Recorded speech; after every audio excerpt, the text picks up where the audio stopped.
serious camping and 4x4. So right here I've got my friend Tilly. Tilly, How are you? good man. What are we up to this time? That's the desert. The desert. Yes. Yeah. You need to see the desert today. How many cars do you have again? 14, 15, I'm not sure. 16, yeah. That is 12 Land Cruisers, 2 GD6.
And we've been trying to get her on one of the trips, and this time we managed to convince her.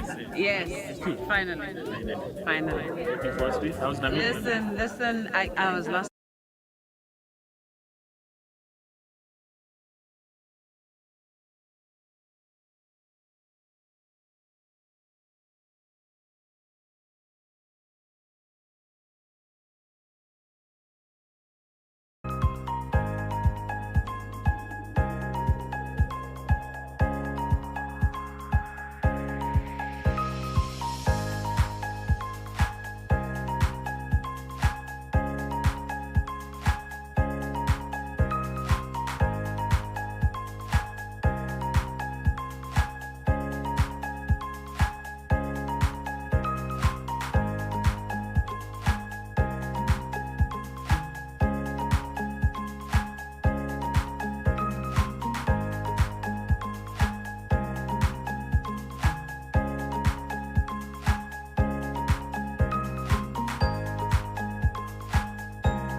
Joseph to lead us in prayer, please.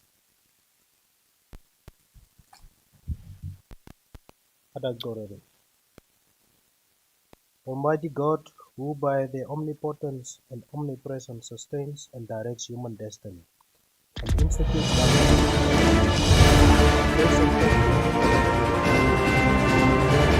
let thy abundant blessing and wisdom therefore descend upon us here in this national council, and grant that we may humbly and responsibly deliberate on all matters entrusted to us for the upliftment and welfare of the citizens of this country. We ask all this in the name of our Lord and Liberator, Jesus Christ. Amen. Shall we affirm? I solemnly affirm that I will be faithful to the Republic of Namibia and its people, and I solemnly promise to uphold and defend the Constitution and the laws of the Republic of Namibia to the best of my ability. So help me God. We may take our seats.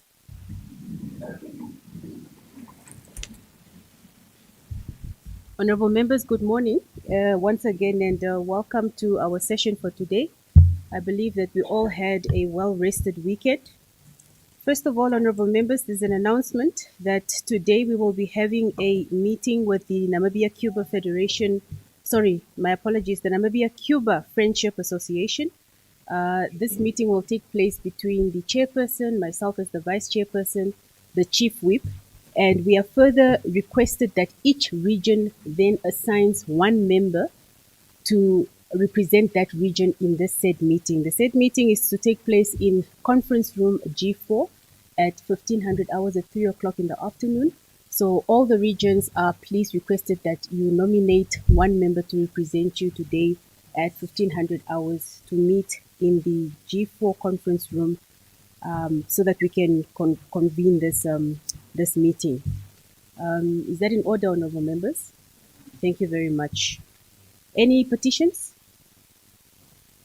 I see none. Any reports of select or standing committees? I see none. Any reports and papers? I see none. Any notices of motion? I see the hand of Honorable Anguo.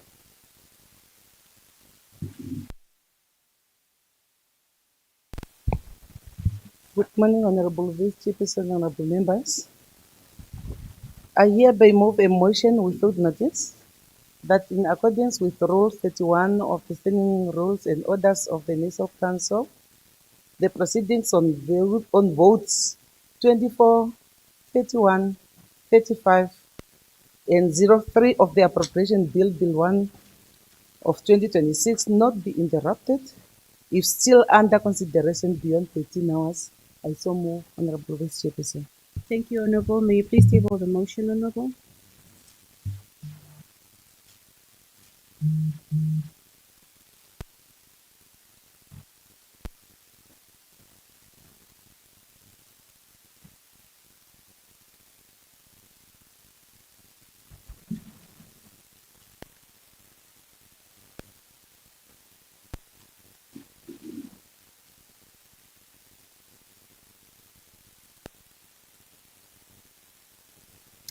Thank you, Honorable Anguo. Any further notices of motion?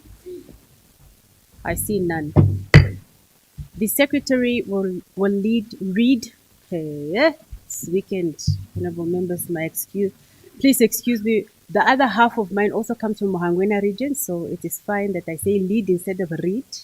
So my sincere apologies. The secretary will read the first order of the day. Introduction and motivation of motions.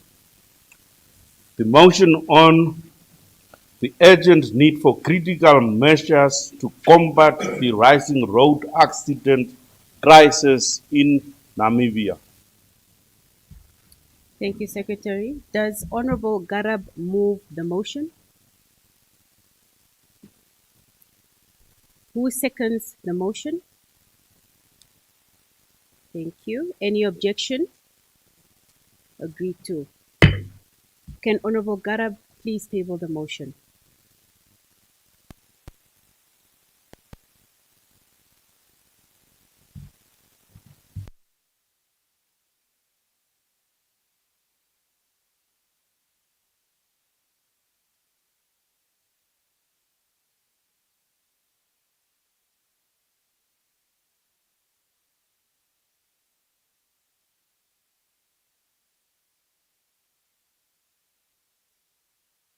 Honorable Garab, as you head to your seat, you may take the floor.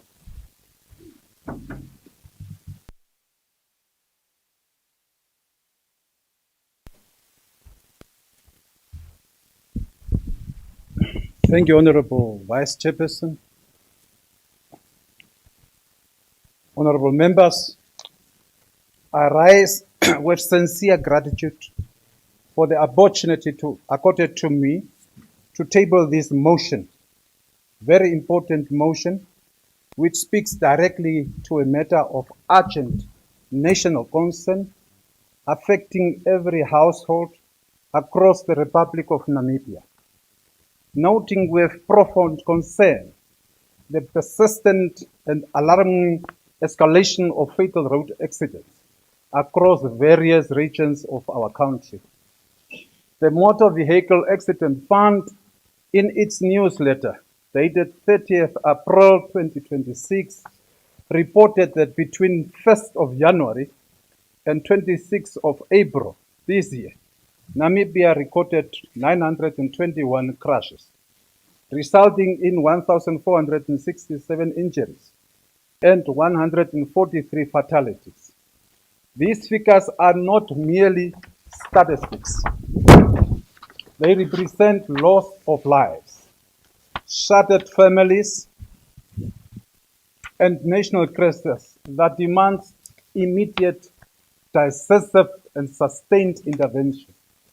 The above-mentioned statistics further exclude recent catastrophic incidents, including the tragic head-on collision between Arantes and Swakopmund on 29 April 2026, which claimed 8 lives, as well as the devastating accident on 1st of May 2026 along the B1 road between Otjiwarongo and Okahandja, approximately 30 kilometers south of Otjiwarongo, which claimed 10 lives.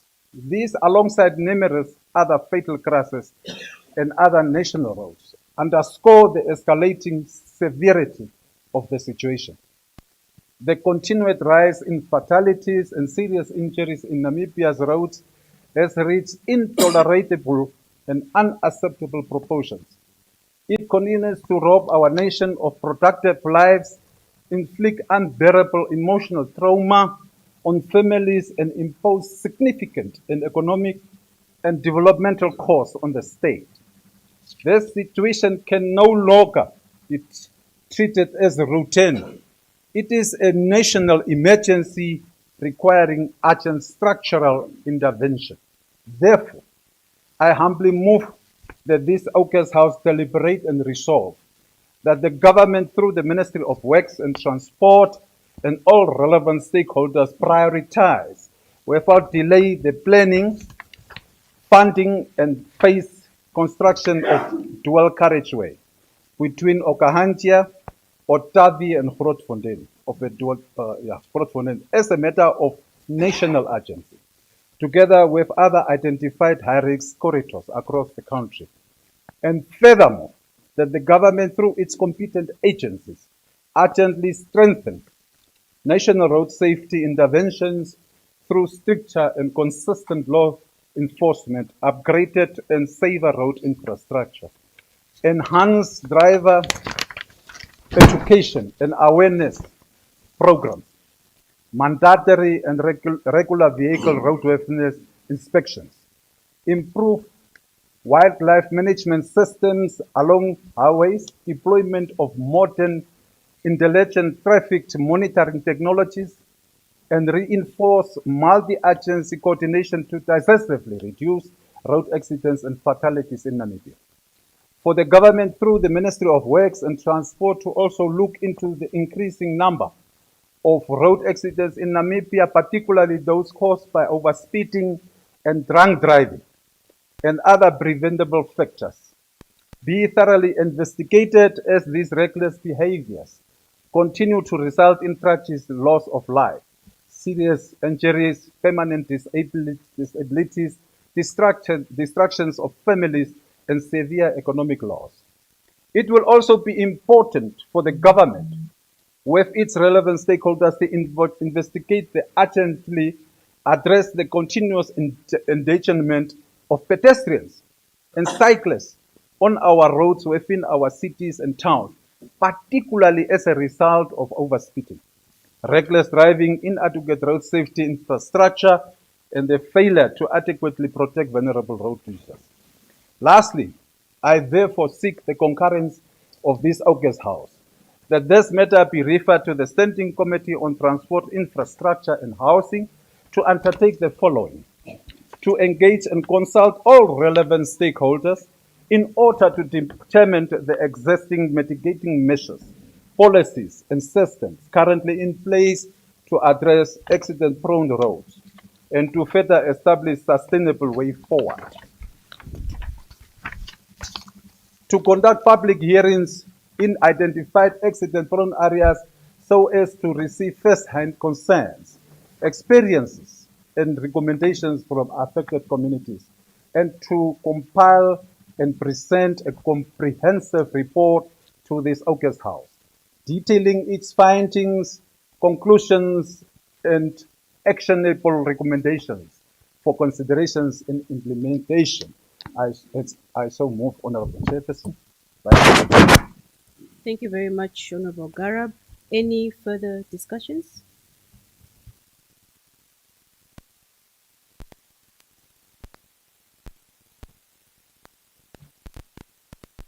I see none. No discussions. I now put the question that the motion be adopted. Any objections? I see none. Agreed to. Thank you very much, Honorable Garab. The Secretary will now proceed to read the second order of the day.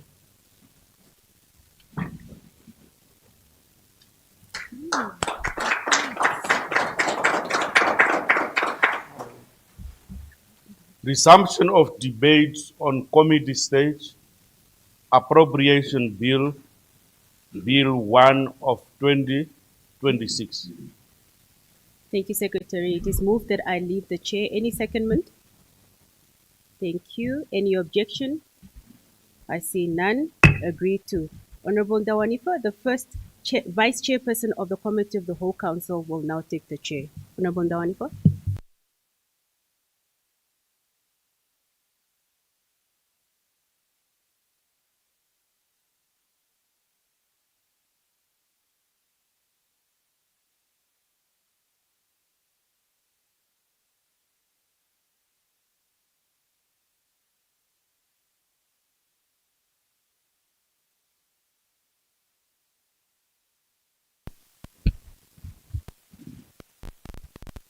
The Committee of the Whole Council is called to order. Honorable members, a very good morning to everyone. Thank you very much. So we may continue with our deliberations on the provided votes. Therefore, the Committee of the Whole Council has to consider Appropriation Bill B1 2026. I shall now put vote 24, transport, with an allocation amount of 2,074,678,000 Namibian dollars. Any discussion? I observe the indication of Honorable Smasiku. You may have the floor. Thank you very much, First Vice Chairperson of the Committee of the Whole Council. I stand to contribute to vote 24 of transport and fully support the allocation made to this directorate, which has done a commendable job since independence. As most of you know, the Valvis-Bendola Lubumbashi corridor is one of the lifebloods of a logistics sector, as well as the revamping of the Valvis Bay port, which is now considered one of the best in Africa, if not Southern Africa. And equally, the impressive road infrastructure network that has been constructed since independence in Namibia that is considered one of the best in Africa, if not the world. And it is through the work of this directorate, through the state-owned enterprises that continue to undertake its mandate faithfully. However, I have one issue when it comes to roads that I wish to address through this House. It is the reported tribal purging at Roads Authority of one specific tribe, and it concerns me. And I'm sure most of the Namibians out there are a bit worried. The liberation struggle of this country was waged from all corners of this country, from Hendrik Witbooi to Maharero to Kutako, King Nehale, and indeed the generation of the great Sam Nujoma. But equally, the people of the Zambezi did the same. The exodus into exile of the sons and daughters of that region started in the early and mid-60s. And the first group that went into exile consisted of Mzee Ndopu, who is still alive, still sharp as a razor. And that group is the one that flanked the great Brendan Simbaye. And then came the second exodus of the late 60s, which consisted of Dr. Stengu, who is still alive, the late founding CEO of the Electricity Control Board, who happens to be my father's younger brother, who left for exile when he was 16 years. And then came the exodus of the mid-70s to late 70s. But in between, there was pots boiling. Others were taken to Robben Island, others' hands were cut off, others hanged to helicopters. And one gentleman was roasted alive in fire. And for us to hear that maybe their cousins or relatives or nephews and nieces are being asked, why are you here, or why should you be Honorable here? Simasiku, I see Honorable Mchinti standing. Honorable First Vice Chairperson of the Committee of the Whole Council, Honorable Member, I stand in rules 68, point of information, sub-rule 5. Is Honorable Simasiku is right to contribute to vote 24 or to vote 31? Because now I'm a little bit confused. It's like he's contributing to vote 31 while we're supposed to contribute first to vote 24. I just want to get that information. Thank you very much. Honorable Simasiku, you still have a floor. Thank you. Just to clear the...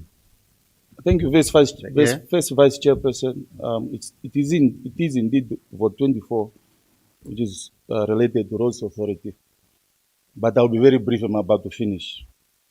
In between, the sons and daughters, some of them were taken to Robben Island, some of them had their hands cut off, some of them roasted in fire.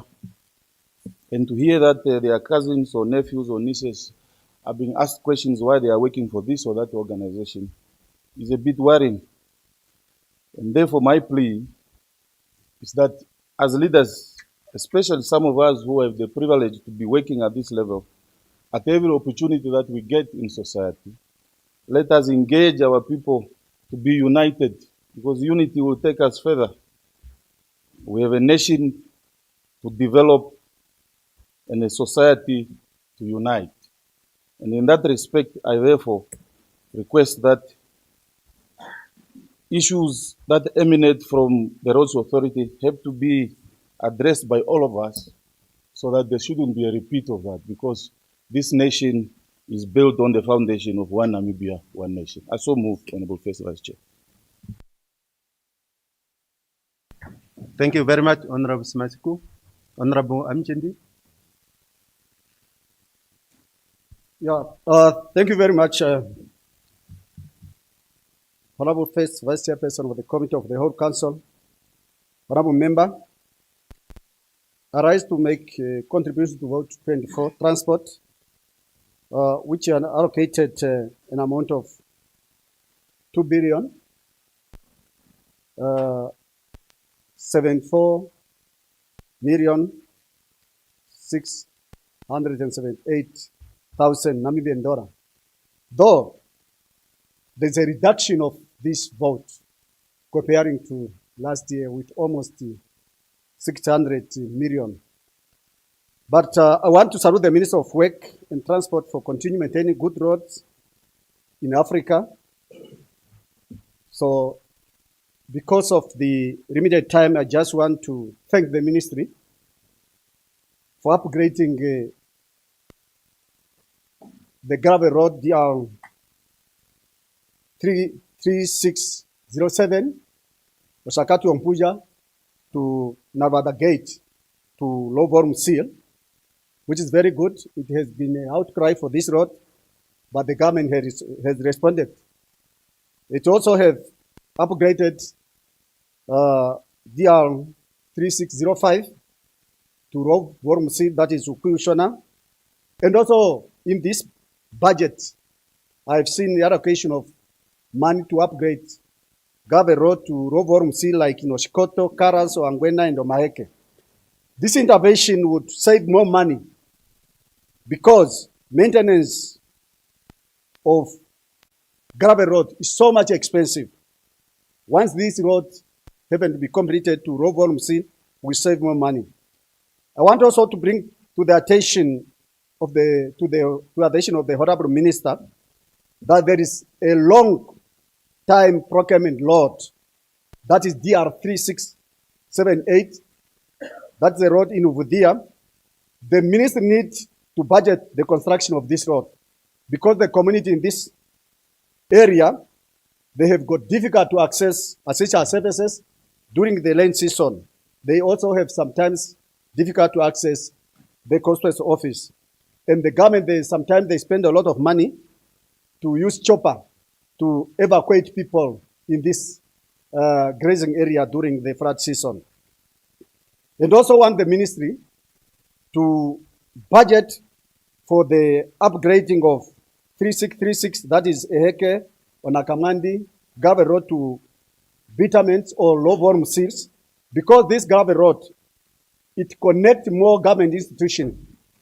For example, 16 schools and the one senior secondary school, 2-class pro station, which is Eheke and the Onakamandi, and also it connects to 2 clinics, that is Eheke and the Hafo, and even a settlement that is Eheke settlement, which is about to be upgraded to village council as per Oshana strategic plan.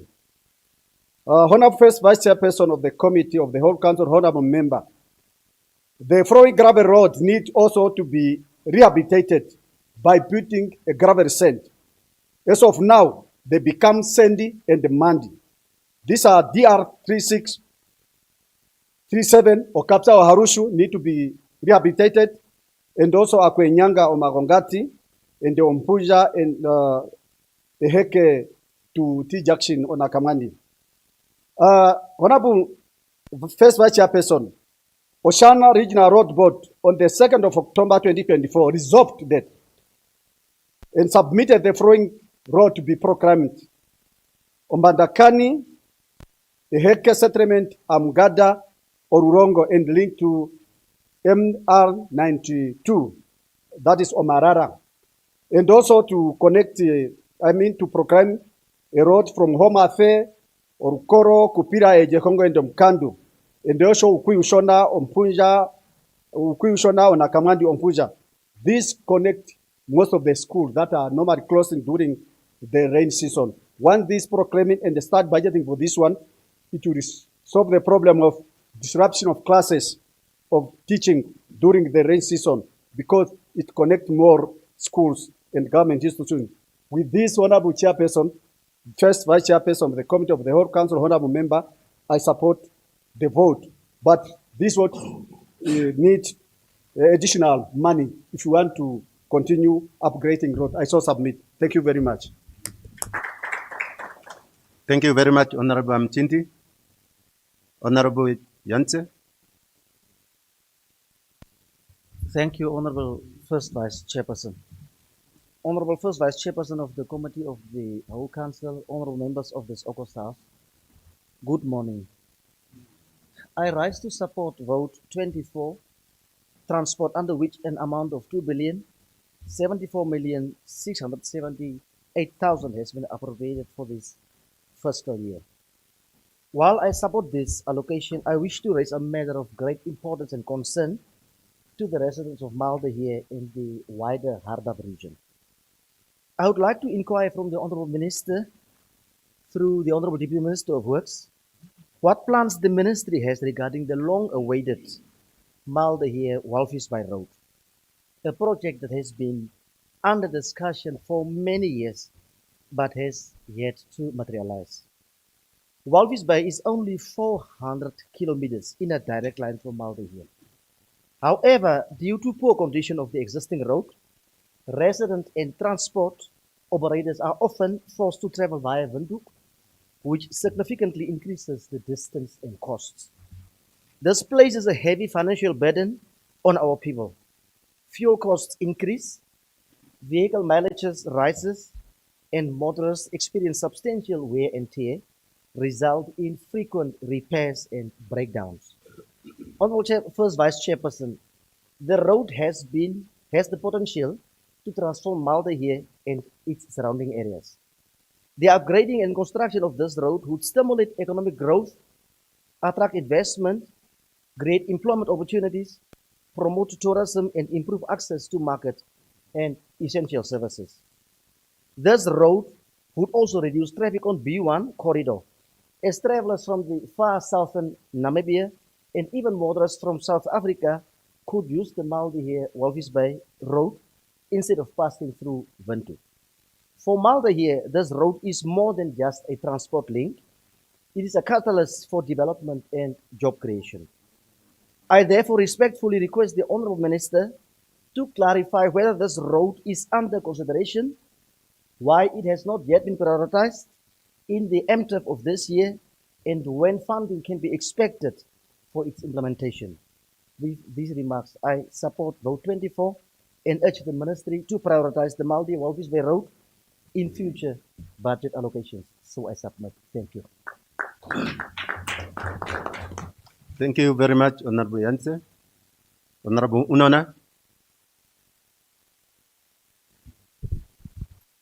Honorable First Vice Chairperson of the Committee of the Whole Council, honorable members, I rise to contribute to vote 24, that is about transport.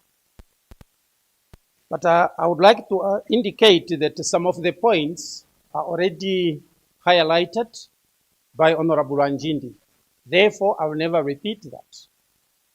I will only touch to the other issue which is not touched by Honorable Anjindi.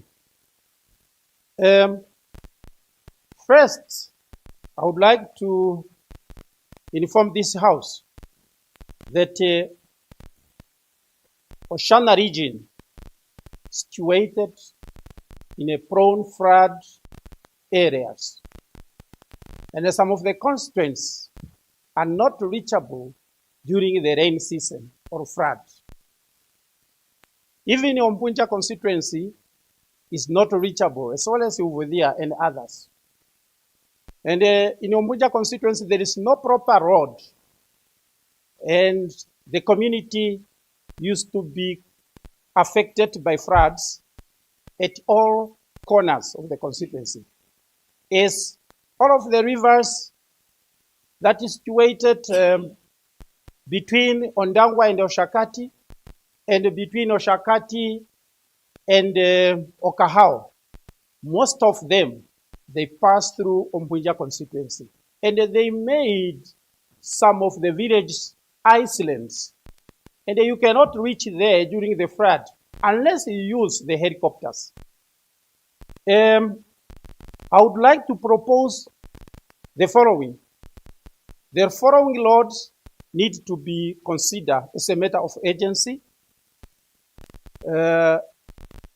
DR 4 from Ukwangura via Ukwiyongwe and Ndombo to Uvudia Constituency Office at the Engobe village, as well as the informal road from DR 3644 at Msimboti to DR 3636 at Ehafo Clinic in Ukuyu Ushona constituency. I would also like to propose that DR 3638 Adorofi Onka need to be upgraded into low volume seal standards. And DR 3660 Shipepe Omagongati need an attention of rehabilitation. Because some of these roads, the car can only stuck in the middle of the road during the rain season while a driver continue driving. Therefore, we need serious attention in Oshana region to address the need of the community to get an access to the basic needs during the rain season or flood. With that, I'm so submit and I support the vote on transport. I so thank you. Thank you very much, Honorable Nona. Honorable Mkoya.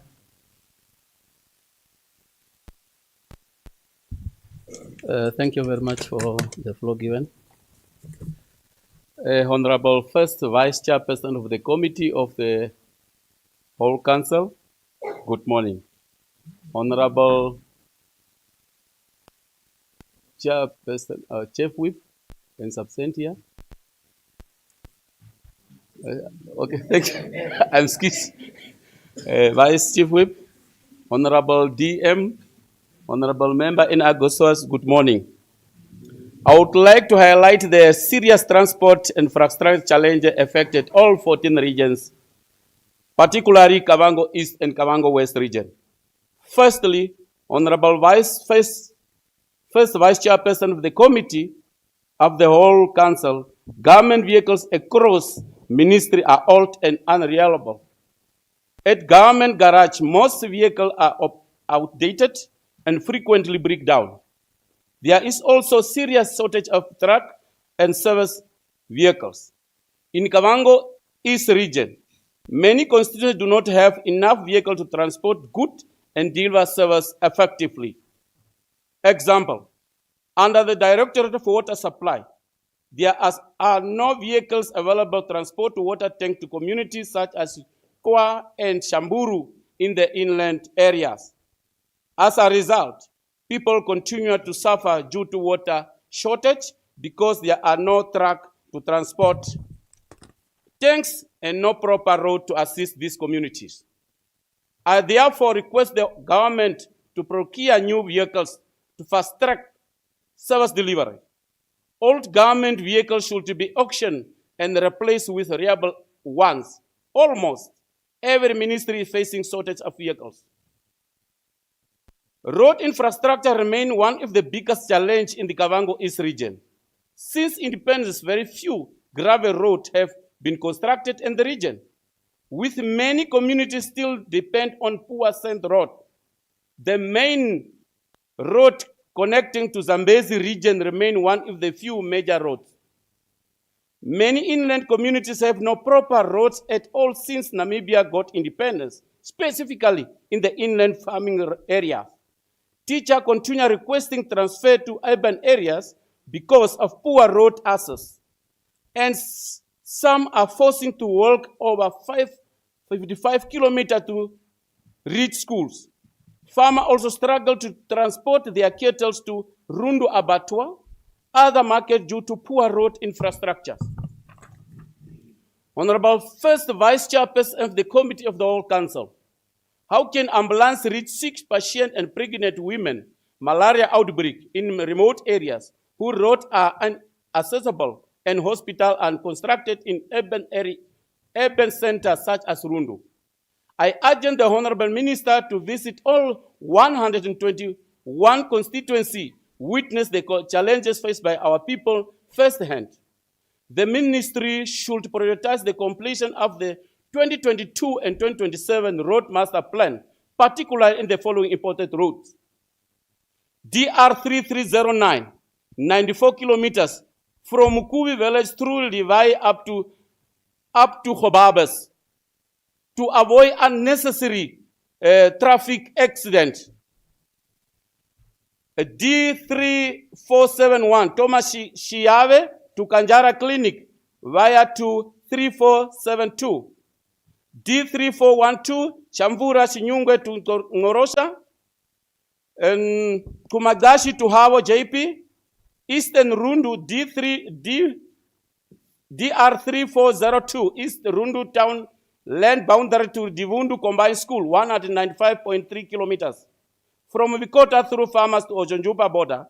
From Cheye to Mungunda, from Sambu to Yuru, from Mabushe to through Chavivare to Koro, and from Kukapupa Edi to Shamashwa, through to Magashi village, Kanyumara, and from Mukongochi, and etc. Additionally, we request the urgent upgrading of DR 3309 from Mukubi to Ojonjupa region. Khobabas, Omaheke. As community have suffering for many years without gravel road, we also requested the construction of road from Diona to Jarajara through Kaudom National Park to Chumkwe, upgrading it from gravel to tire road standard. This road will reduce congestion through Rundu and help reduce road accident. Lastly, honorable members, I would like to propose the development of railway line from Grootfontein to Zambezi region. Too many heavy trucks are currently used our roads, causing congestion and frequency accident. A railway line would improve trade, reduce road damage, and enhance transport safety. Honorable members, the people of Kavango East region were suffering for too long. It is time for infrastructure development. I also submit vote. I am also support vote 24. Thank you, Honorable First Vice Chairperson of the whole. Thank you very much, Honorable Mukoya. It was a marathon. Of course, really you are getting there. Then Honorable Angula. Thank you so much, First Vice Chairperson of Committee of the Whole Council. I also want to appreciate and applaud the job well done that we are envisaging coming from these ministries. And I would want to say that this ministry is spearheaded by former Swavo Party of League members, whom I equally also say sit in that movement. And there is no doubt that we must really reap results coming from these very humble and dedicated young people. So I also want to, on that note, Honorable First Vice Chairperson, I equally also want to share my dismay in a sense that last year this ministry received about 2.7 billion. And then in the current financial year, this ministry only received, this vote only receives 2.074 billion, a reduction of 632,333,000 Namibian dollar. And as I've always said that I really do not know what formula is the Ministry of Finance is using when they are making these reductions. And as we all know that the current year, we have received a very good rain. And most of our roads are damaged by the rain. And by reducing the allocation to the very important sector is also going to really compromise our quality and the standard of the road in Namibia. And we might also forfeit by losing the status of being ranked #1 in Africa because of the allocation that we are giving to this very important sector. So hence I'm appealing to the Ministry of Finance to reconsider when they are going to do budget review so that at least a very substantive allocation is allocated to this very important sector. If we are to really continue to maintain the standards of the road in Namibia. Equally, I also want to register through my Deputy Minister of Works and Transport that we have got a constituency in Oshkoto region called Neare Rambingana. Since the creation of this constituency remains one of the constituencies that have got no road connectivity at all. Not even a single one. And as we are saying that we want young people at least to avoid migrating to urban areas, how do we really keep the young people in such a constituency where there are no road connectivities?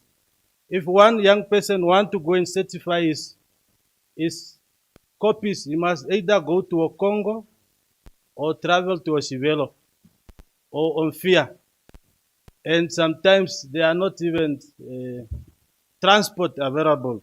So hence, I would really want to appeal to our ministry at least to prioritize the road between from Antoni to Omboto, so that at least this also constituency should also feel part of Namibia and also part of the great Oshkoto region. With those few remarks, I want to submit and support this vote that is allocated to this transport. Thank you so much. Thank you very much, Honorable Angula. Honorable Chabeonja. A very good morning, Honorable First Vice Chairperson of the Committee of the Whole Council, Honorable Members. I rise to contribute to vote 24 of transport with an amount of 2,074,678,000. It is a common cause that motor vehicle accidents and the consequent loss of lives is on the increase. It is of utmost importance that we, as a nation, must do all efforts to curtail the number of fatalities on our roads. One of the causes of the fatalities after accident is that vehicles start to bend as a result of accidents. Passengers and drivers alike who could otherwise have survived these accidents are trapped in the vehicles and die as a result of smoke inhaled or the actual fire. This horrific and gruesome death can be prevented. Honorable First Vice Chair, honorable members, I see a loophole in our legal framework which I now propose that it must be dealt with expeditiously. So, honorable Deputy Ministers in our midst of Works and Transport, this is seriously for your consideration as a ministry. The current legal framework consisting of the Traffic Roads and Transport Act number 22 of 1999 and the Road Traffic and Transport Regulation of 2001 GN 53 of 2001 must be reviewed and enhanced. The law does not provide appropriately for the fire extinguishers in vehicles. Regulations 279 create obligatory measures for the fire extinguishers only under Chapter 5 and Part 6, which deal with the passengers carrying vehicles. It provides minibuses and buses conveying passengers for reward are the only ones obliged to carry a 1 kilogram extinguisher for a minibus and a 2.5 kilogram extinguisher for buses. No other vehicles, including minibus and buses used for private purposes. Sedan vehicles used as taxis or the so-called seven-seaters are obliged to carry extinguishers on their boats, are not obliged. It is therefore important that this law should provide that all vehicles, whether such vehicles are sedan, buses, minibuses, trucks conveying dangerous goods or not, and used for private purposes or for rewards, should be fixed with a suitable fire extinguisher. This will assist combating a fire at an accident scene. With those submission, I support vote 24. Thank you very much, Honorable Chabawinja. I think we are doing very well in terms of time. Honorable Mkete, I think you follow suit. Thank you. Thank you, Honorable First Vice Chairperson of the Committee of the Whole Committee. I stand also to support vote 24, transport for 2 billion 746 and 678. Honorable, I would like to appreciate first this ministry, and it's the biggest ministry. Whenever we go, we follow the road. I'm appreciative for the Omurugombashe road. As we know, it's Omurugombashe historical. Therefore, last year we received this Omurugombashe road from the Honorable Minister, Honorable Nekundi. Thank you very much for the bitumen proceed volume. We appreciate for that. Now, our road users, even for the ambulance from Chandi to Murugombashe Clinic, even teachers, even for the school children towers going to that heritage, now they are working so smoothly. Therefore, I appreciate for that. On the other hand,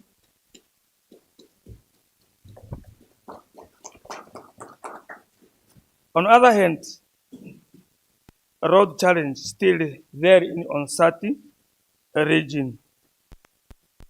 As you know that road is a network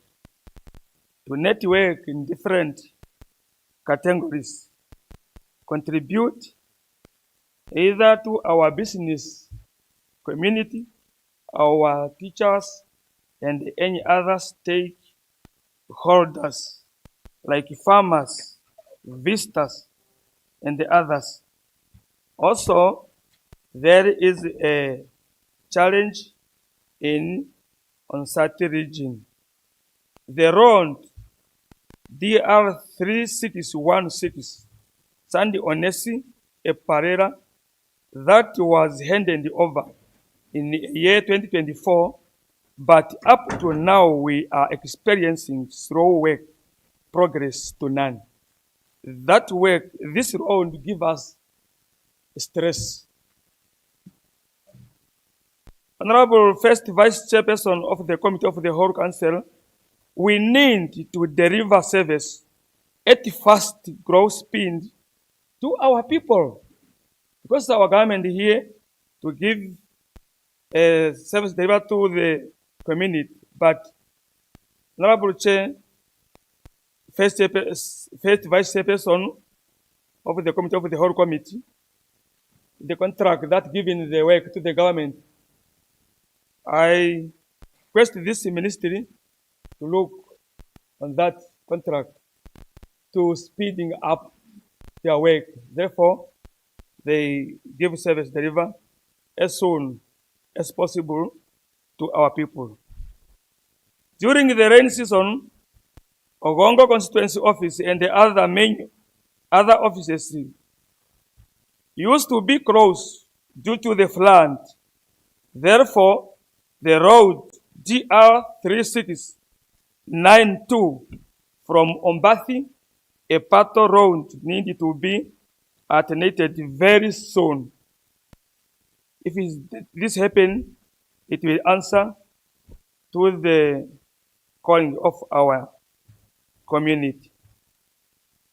The road DR 3635 is Okahao and Tambo Womawe Road.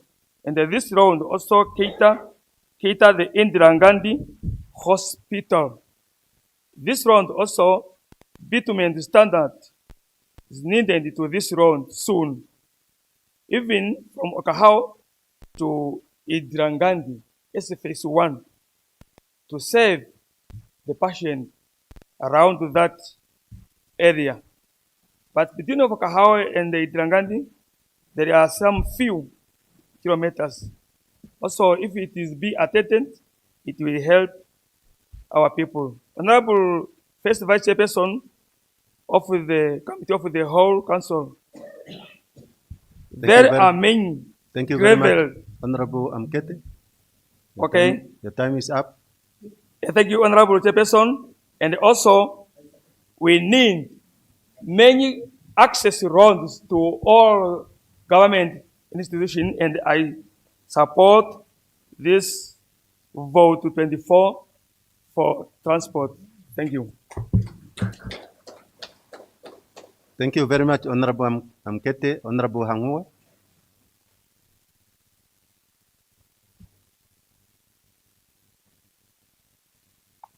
Honorable First Vice Chairperson of the Committee of the Whole Council, honorable members, as you may know that Hangwena is a vast region, then this contribution will also be on, I think, I don't know how to call, marathon. Honorable Chairperson of the Committee of the Whole Council, honorable members, honorable First Vice Chairperson of the Committee of the Whole Council, honorable members, I rise to support and add to my voice on this very important yet critical vote, vote 24 on transport. We would like, on the one side, to thank the Ministry of Works and Transport under the capable lead of Honorable Veiko Nekundi for his continuous dedication to ensuring that all existing projects are moving towards completion. Honorable First Vice Chairperson of the Committee of the Whole Council, honorable members, while appreciating the Minister's efforts, I would like to present critical roads challenges facing Ohangwena region, as well as a regional roads prioritized for the next 5 years. Ohangwena region has benefited from the construction of major roads, arteries to bitumen and gravel standards. However, more still needs to be done, especially on the eastern part of the region, where communities are still using bumpy and sandy roads to access essential services such as schools and healthcare. Clinics were built at Omhongo and Olukula village in Epembe and Okongo constituencies, but there are no access roads leading to these new essential services. Our Deputy Minister, Italy, please take note. On the western side, the communities still find it difficult to access social services, as most of the schools, clinics, pension pay points, churches, and other essential services institutions are normally cut off during the rain season due to lack of access roads.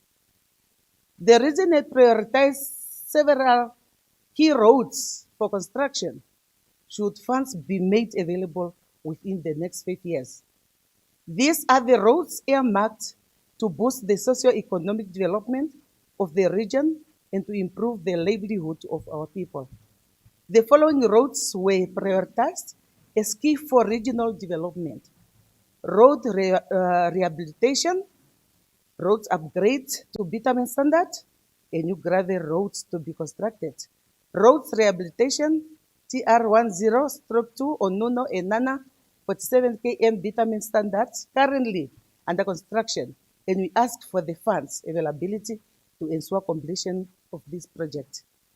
Road upgrades to vitamin standard, GR3602, Oshake Elundu Okankolo, GR3625, Oshigambo Ondobe, and GR3639 Ondobe Oshikango. Okongo, Oshitisha Ionya, Kinko Luma, this one connect Ohangwena and Oshikoto. GR3647 Onawa Hilulu, GR3670 Shanji and Baku Oshweda, GR3611 Oshidute Mdongilo Omala Papa. New gravel roads to be constructed, GR36 Onepandoulo Onga Onambutu Amwimbi Ojele to be constructed in phases. Phase 1 Ojele Amwimbi, Phase 2 Amwimbi Onambutu, Phase 3 Onambutu Onepandoulo, and many more. Honorable Chairperson, Honorable Vice Chairperson of the Committee of the Whole Council, honorable members, the geographical terrain of the Ohangwena region presents specific challenges, and the western side is characterized by oceanus front to seasonal flooding, while the eastern part consists of thick sandy soil and dense forest. And these conditions further emphasize the urgent need of development durable access roads to ensure that essential services remain accessible throughout the year. In 2014, Honorable First Vice Chairperson of the Committee of the Whole Council, honorable members, the Ministry of Works and Transport, through the Roads Authority, completed a feasible study for the construction. In conclusion, Honorable Vice Chairperson of the Committee of the Whole Council, although the Ohangwena region has benefited from significant public investment since independence, much more still needs to be done. And due to its remoteness and large population, the region requests further infrastructural development and improved access roads to essential services to bring the region to par with the rest of the country. I support vote 24 and so submit, Honorable Vice Chairperson. I thank you. Thank you very much, Honorable Chief Whip, because it was a marathon. However, you managed to reach the conclusion. Thank you. Honorable Nangama.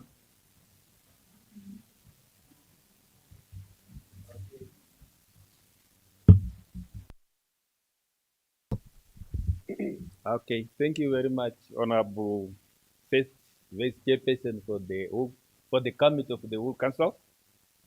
Let me first of all give my appreciation to our excellent, the President of the Republic of Namibia, Dr.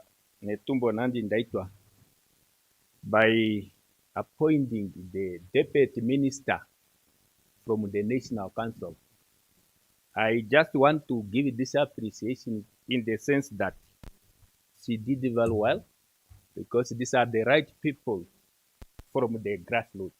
They are the one who know the difficulty of the community or the Namibian citizen, and I wish this will be a catcher. Honorable First Vice Chairperson, I also wanted to give my appreciation for the road that is in the INTEP and are budgeted for, that will also do better for our people, like Ushake Okankolo, Epembe Omuhongo, Oshango Okanimbula, Oshango Okanimbula to Omishe. That is a good appreciation, because this road is now in the map of our NTF. Therefore, my appreciation is for Oshake Okankolo, that was constructed during the colonial era, during 1780, 1978. And up to this time, it's only this time this road is appearing in the NTF just this year. That is a great job. My we crepe when. But I also wanted to register my dismay on that. This road was, seriously, the road was, the groundbreaking was done last year, November, at Oshake.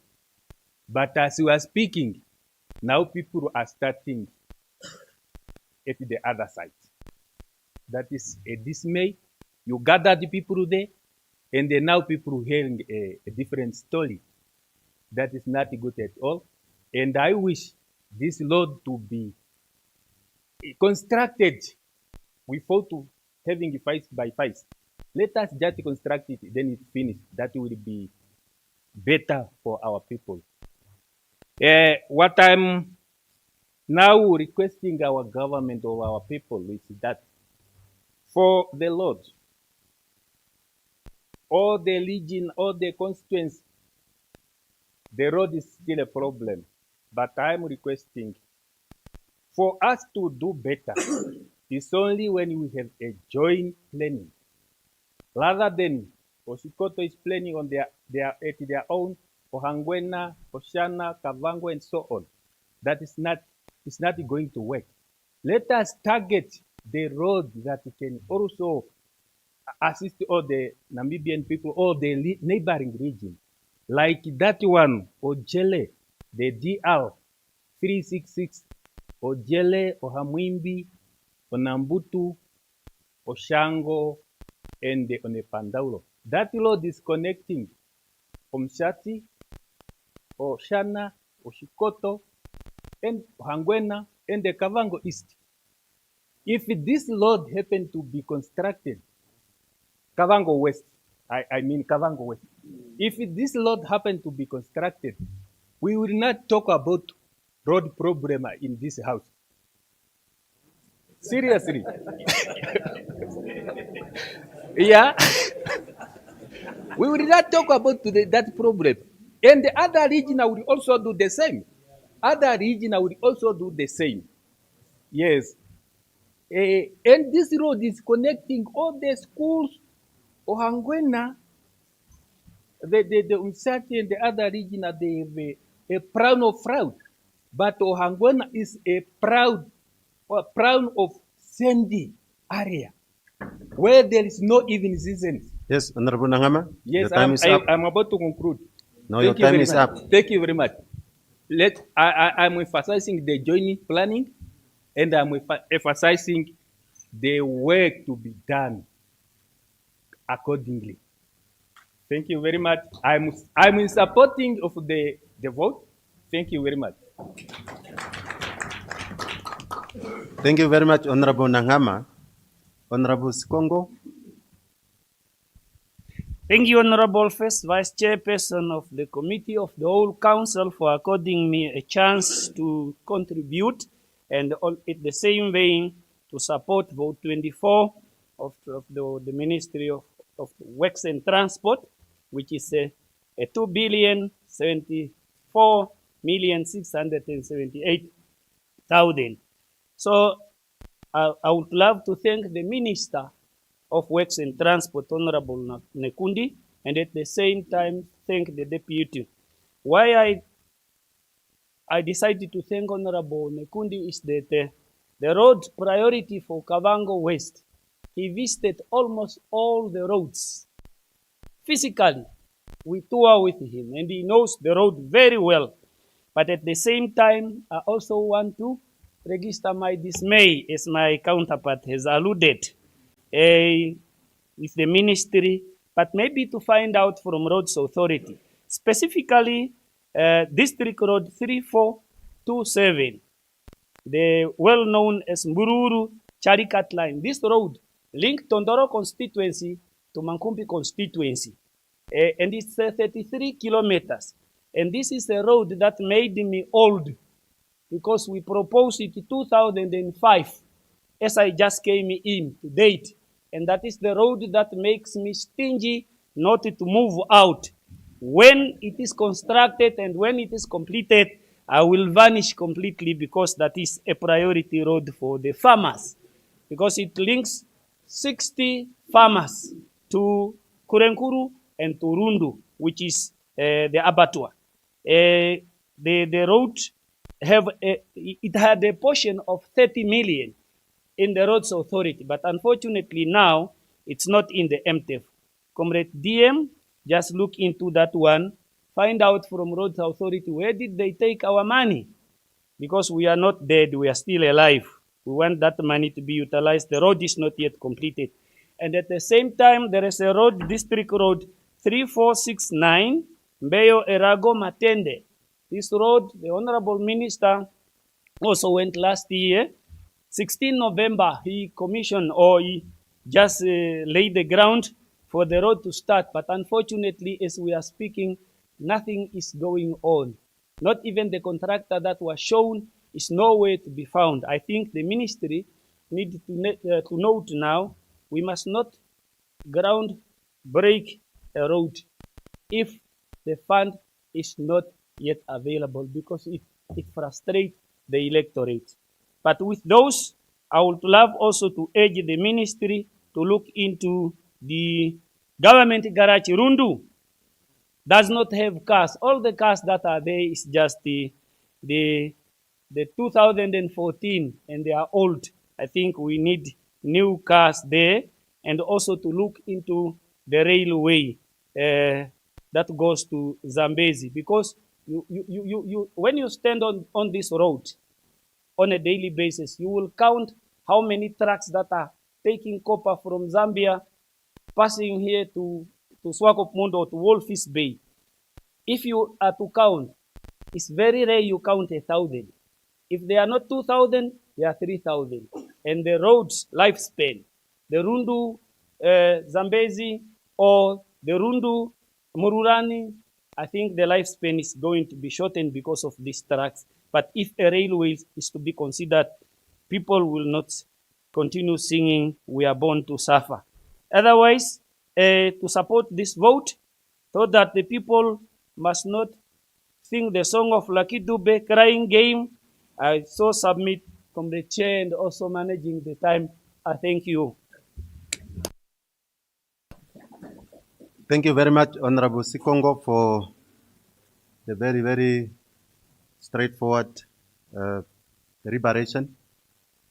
Honorable Chief Whip, honorable members, I think it's tea break time, and it's my honor to request the August House to break for tea. Of course, adjourning this house 10:40, and they will resume here 11:10. Agreed to? Thank you.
welcome back.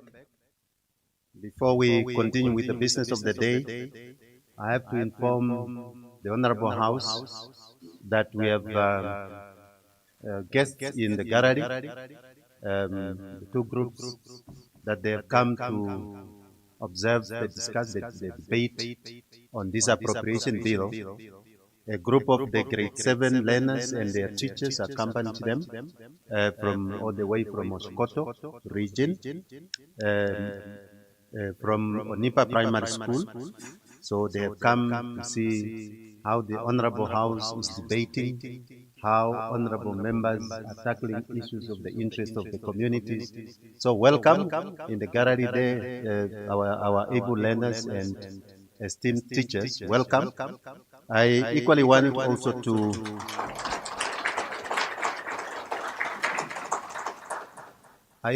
want to welcome and acknowledge the presence of the SRCs from UNAM. So they've been here. I think when we started, we've been seeing them sitting that side. So welcome. So just enjoy just continue to enjoy the debate of the Honorable August House. So with that, honorable members, we may continue with the deliberation on vote 24. Therefore, I want to give the floor to Honorable Spapela to continue with the debate. Any indication? If Honorable Spapela is not yet here. Oh, there you are, Honorable. Thank you. The floor is yours, Honorable. Thank you very much, Honorable First Vice Chairperson of the Committee of the Whole Council. I rise this morning to support vote 24, transport, an amount of 2,074,678,000 Nambian dollars. Most of my contribution, Honorable First Vice Chairperson, has been alluded to by my other colleagues already. A special Honorable Shukongo has touched most of my points that I wanted to contribute on this vote. However, allow me to indicate something on the issue of the contractors when they have been appointed to construct the roads. That is the many stumbling block that we are getting out there. I think the ministry, before appointing such contract, must make a thorough investigation into the capacities of such contractor, as well as his or her financial status, because you see that most of them, they depend on their first invoice to pay the employees, and if those invoices has been delayed by the ministry, they'll end up not paying the employees, and the construction cannot go ahead anymore because of their financial inability. So, having said so, Honorable First Vice Chairperson, also allow me to indicate some of the roads in the Mbezi region that are of great concern. That is Muyako Ngoma Road, Sibinda Linyanti Road, as well as the two feeder roads, Masida and Makanga.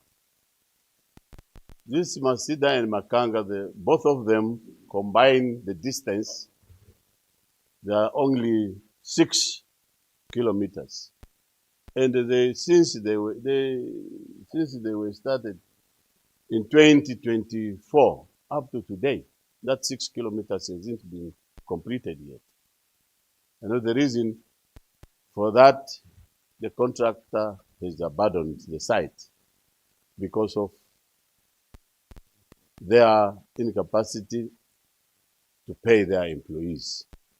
That is when we were trying to investigate, that's what the reason was. So our sincere request is to the minister and our dear brother Deputy Minister of Works and Transport is sitting right in front of me. And he is even, I'm happy, he is even shaking the head towards me. I'm happy. Thank you very much, my Deputy Minister, and I think you are taking note on this. It's a very serious issue, and a lot of lives has been lost on these roads. In Namibia, we are very few, not to be protected from the road accidents. We are very few. We are only 3.5 million people here. So we need to be really protected from these road accidents. Having said so, Honorable First Vice Chairperson, allow me to submit as such, and I support the vote. 24. Thank you. Thank you very much, Honorable Papela. Honorable Pakarai.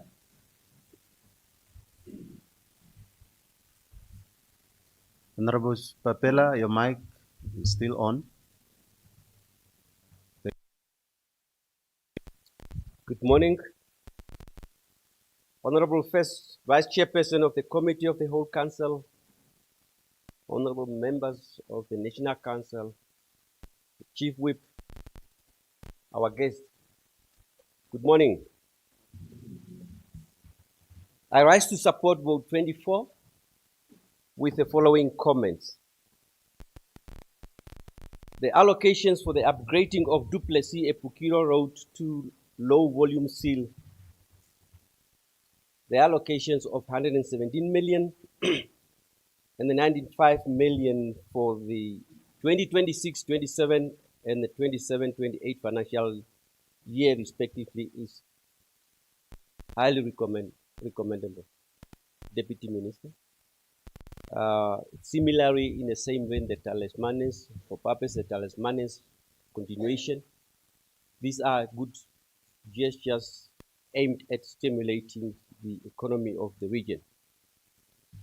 But allow me to also fuse in that there is a great need to extend the construction of the low volume seal on M114 road from Epukiro to Okatumba Gate, ASAP, which require a funding of 421 million. On Maheke region, to be honest, by statistics, funding is one of the least invested in terms of the road infrastructure or construction. Therefore, the region requires a funding of 170 million for the construction of the already proclaimed roads, namely D3806, Oshinene to Epukiro, we refer to Kehio Muramba and ASAP Road.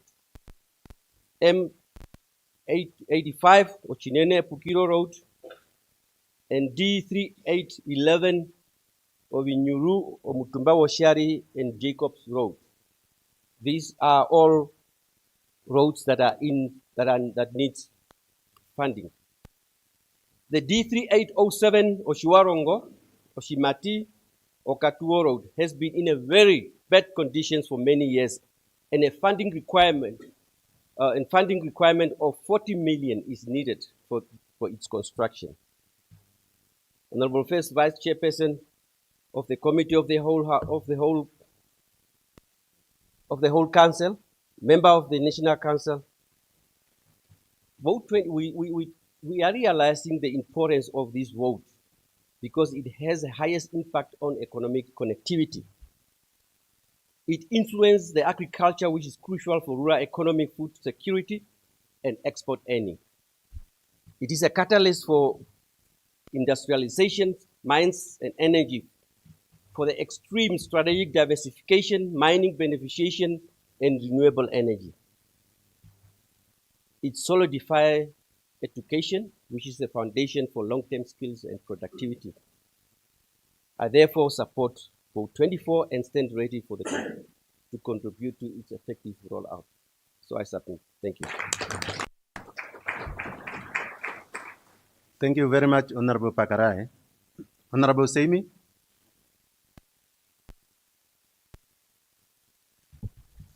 Thank you very much, Honorable First Vice Chairperson of Committee of Whole Council, honorable members and guests, good morning.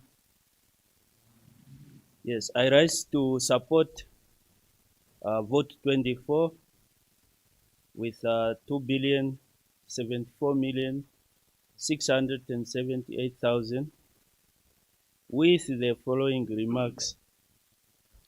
Honorable members, I drove most of the time that road to Okahanja from Windhoek, and is very beautiful because it is now expanded to a dual carriageway, and it has not just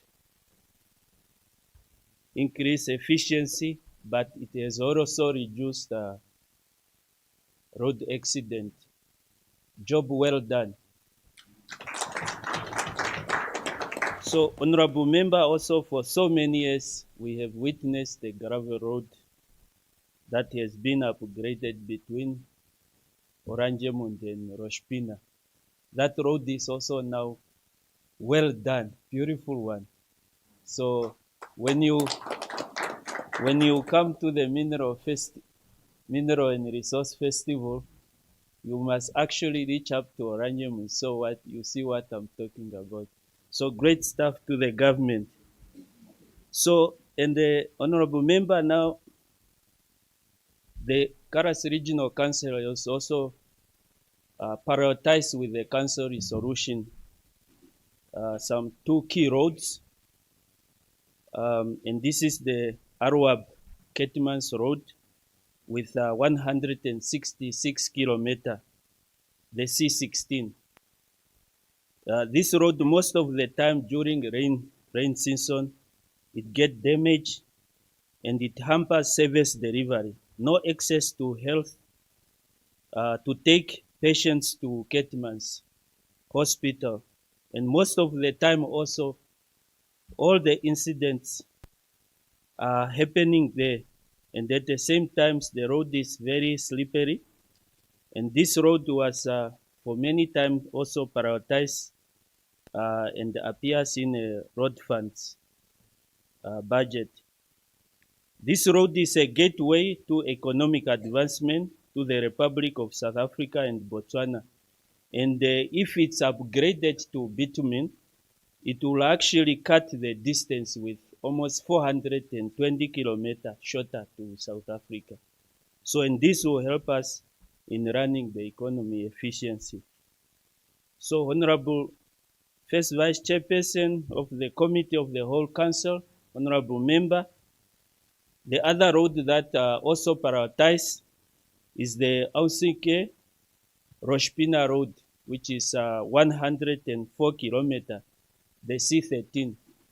That road also needs to be upgraded to bitumen because it's very economic. Most of the time we are forced to, when the manganese come from South Africa all the way to the port of Rudrets, they go through Ketmans. But if this road is upgraded, it will cut that distance, and all the grape also will not be exported through South Africa, but rather through the port of Rudrets.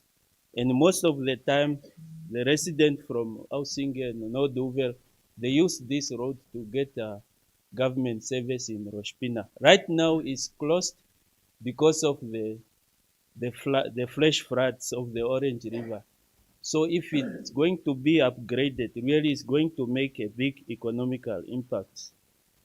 So honorable members, I also want to emphasize the road between Oshakati and Ruakana. There are so many humps there, and they are just in the middle of the roads together with potholes, and there are no warning. If you don't know that road and you are driving at night, it can cause accident. I recommend that we put maybe fresh red robots to warn that here there is a speed hump, because they are made to reduce the speed on the highway. But now they are really becoming also a risk and hazards to those who don't know the roads. So with that, I support vote 24 transport with that amount. Thank you. Thank you very much, Honorable Seime. Honorable Sezuni.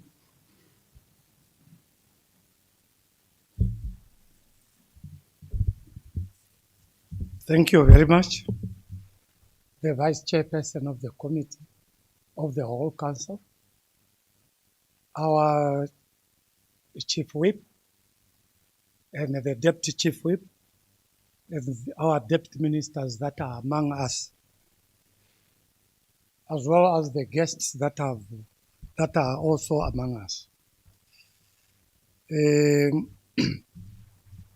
I stand to support this vote of 24 because of the road connecting Kasika to the main road leading to Ngoma. This road is very important because it will reduce dependency on passing through Botswana. Imagine in Empire is a landlocked. We have got the military defense, we have got our navies, we have got the officers of the state security. Now for us to be passing through Botswana with these sensitive equipment, for me it seems as if we are exposing our defense. Although this road previously received attention, the contractor who was appointed did not have the necessary machineries and the capacity to handle the terrain and the condition of the area. As a result, flood destroyed the structure that had already been erected, and the project could not progress successfully. I therefore propose that this road project be awarded to a capable and experienced contractor who has the proper machineries and expertise to work in this difficult terrain. This road has received less attention for many years, yet it is of great importance to the people of Kasika and the landlocked communities of Imperial Island, who are currently forced to use Botswana route for transport and access to services. Completion of this road will improve connectivity, economic activity, and accessibility for our people. With these few words, I so submit. Thank you.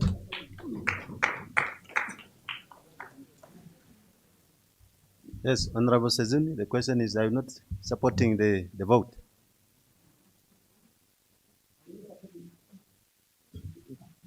I so support the vote. Thank you. Vote 24. Thank you very much, Honorable Member.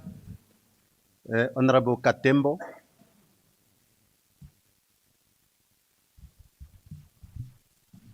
Thank you, First Vice Chairperson of the Committee of the whole Council, honorable members. Without roads, development remains a promise on a paper. Many areas in Kavango East, in particular Mukwe constituency, I find it difficult to access, especially during rainy season.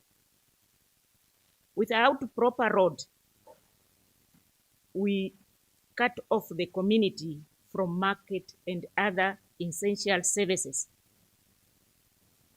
I commend the ministry for continuation of upgrading works on Andara, Mangamba, and Shamaturu Road. Honorable members, the DR 3403 road, this is the Bagani, Divundu, Muhembo border post project road. This is of a critical importance to Namibia as a country and Kavango East region. This road serves as a key transport link to connecting rural communities to essential services and further forms part of the strategic corridor linking the Republic of Namibia to the Republic of Botswana through the Muhembo border post. I humbly request the Honorable Minister for urgent demand for decisive action on the continuation and completion of the DR 34 O Road Divundu Bagani Muhembo border post road projection. And furthermore, on behalf of the people of Kavango East region, I humbly request the Honorable Minister to concede and comment the road project as follows. The Fikukutu Road, Mkongochi Road, Muthinduko Road, Dimwa, Shanyachi, Kangunja, and Havo Road. These are the roads that are from the Tire Road to the inland, and there are schools to these villages. The water ruler supply truck are using this road.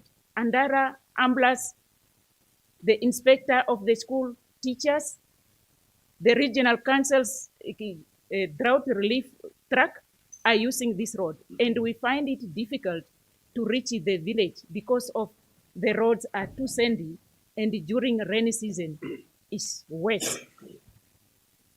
I support the vote, hoping that the Honorable Minister will take our request into consideration. I so submit, and thank you. Thank you very much, Honorable Katembo. Honorable House, any further discussion? Honorable Kaswani. Good day, first Vice Chairperson of the Committee of the Whole House. Whole Council, transport is not just about tired roads and trucks. It is about whether a learner gets to school. It's whether a farmer gets produce to market, and whether a patient gets to a hospital alive. And right now, the reality is tough. Roads are deteriorated, potholes are on the roads.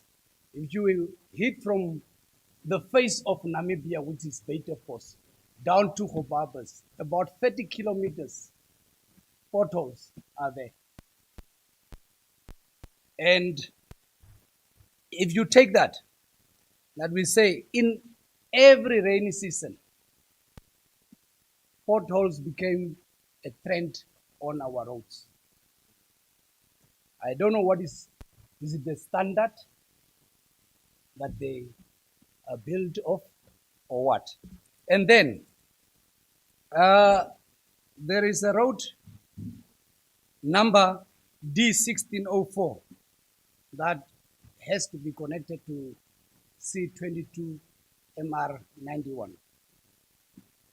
It serves a lot of farmers that are commercial farmers and communal farmers and resettled farmers that are doing charcoal business, cattle farming, and you can name it. When it is rainy time, trucks are stuck on that road. And we say the reality is to have proper roads.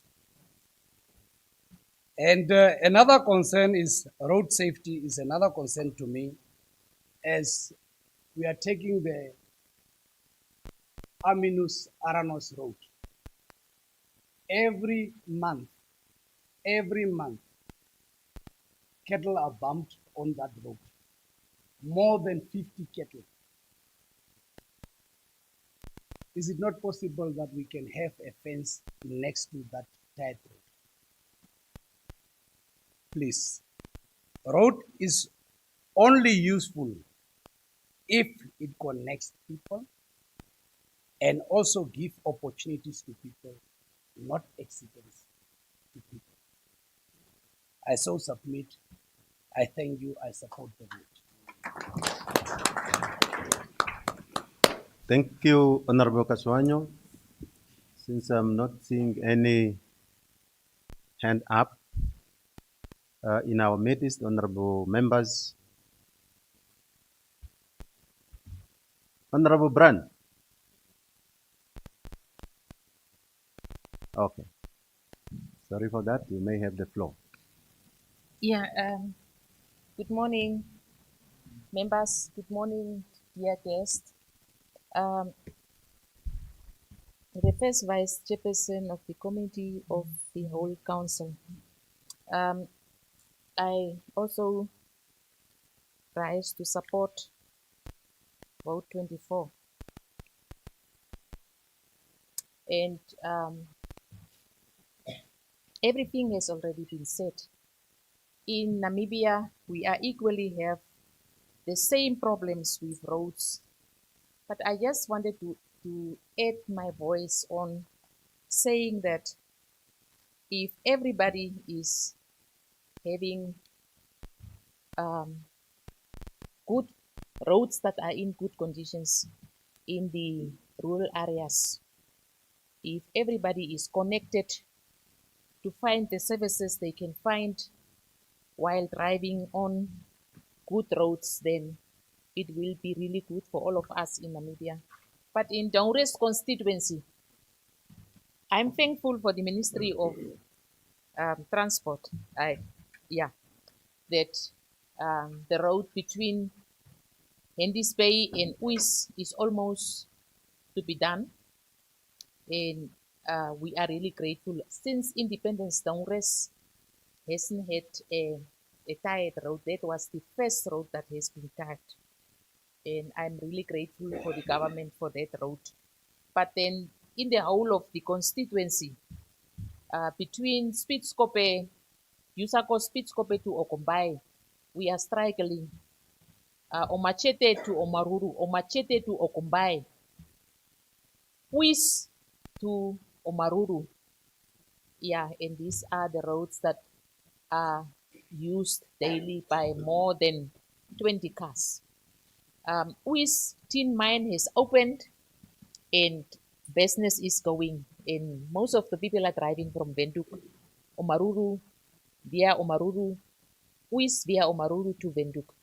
So really, if Daunre's constituency can have roads, good, better roads, then we will be sorted out. It's the whole of Namibia, as I have mentioned. It's not only my constituency, but with time, we can see that the ministry is also trying very hard to maintain the roads, but with time, I think in Daunre's constituency, we will be connected in all areas with better roads. With that, I definitely support the vote, and thank you. Thank you very much, Honorable Brandt. I'm seeing a hand up for Honorable Wambo.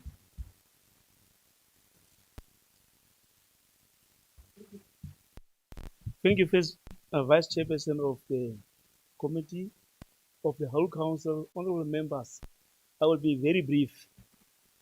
Taking into consideration good road networks that we are having in this country, but there are still some areas that need serious, urgent attention, and that is especially the B1 road, the road between Rebo Windhoek, the road between Kalgrand, Waganas, Stambridge, the road from Matamata Gate to Gogas to Stambridge. That road will connect.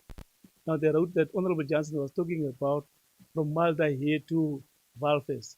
If these roads are attended to, we will just reduce the accidents and lives that we are losing in this country.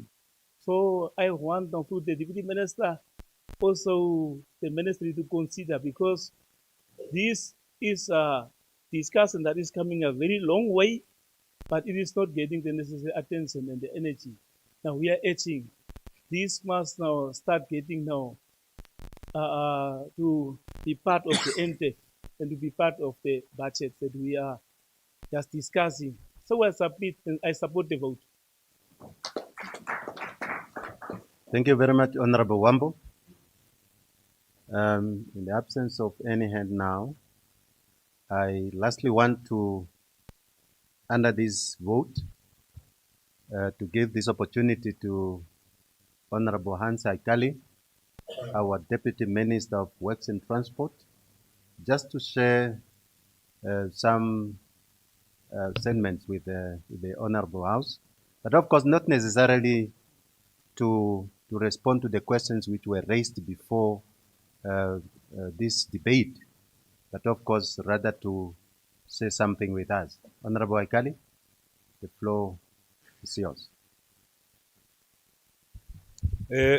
Thank you very much, the first Vice Chairperson of the Committee of the Whole Council, honorable members. As the Deputy Minister of Works and Transport, I took note of your concerns. Your concerns are relevant, and as a ministry, we are going to look into it. While I'm here, I just want to bring it to your attention that we are short of technical staff at the ministry. As we speak, we only have 2 civil engineers and 1 architect. So it's a serious issue, but the problem is that we are not able to attract engineers at the ministry as a ministry because the remuneration at the government level is too little.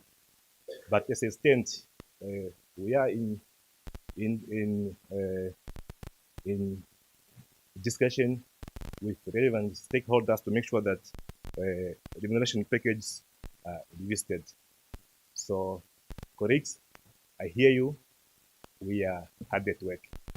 Maybe lastly, I just want to request so you submit your contributions to me so we take it further. So, Honorable First Vice Chairperson of the Committee of the Whole Council, I so submit. Thank you.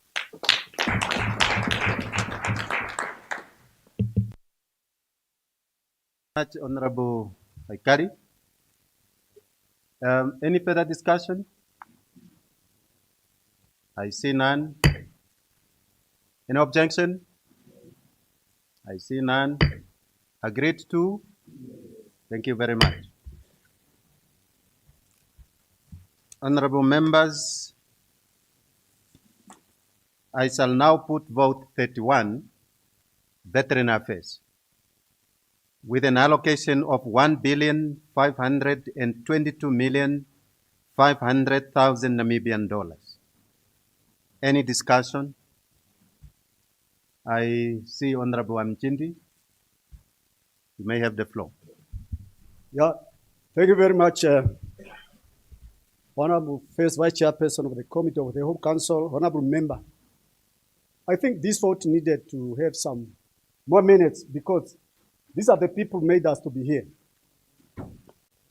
I stand to make my contribution to vote 31 with an amount of 1,522,500,000, which have a shortfall of 12 million comparing to the previous year. But at the onset, honorable members, I want to remind some of the position member out there who have got the written understanding, who is a veteran by the Nambian law. I want to remind them, according to Section 1 of the Veteran Act, Act 8,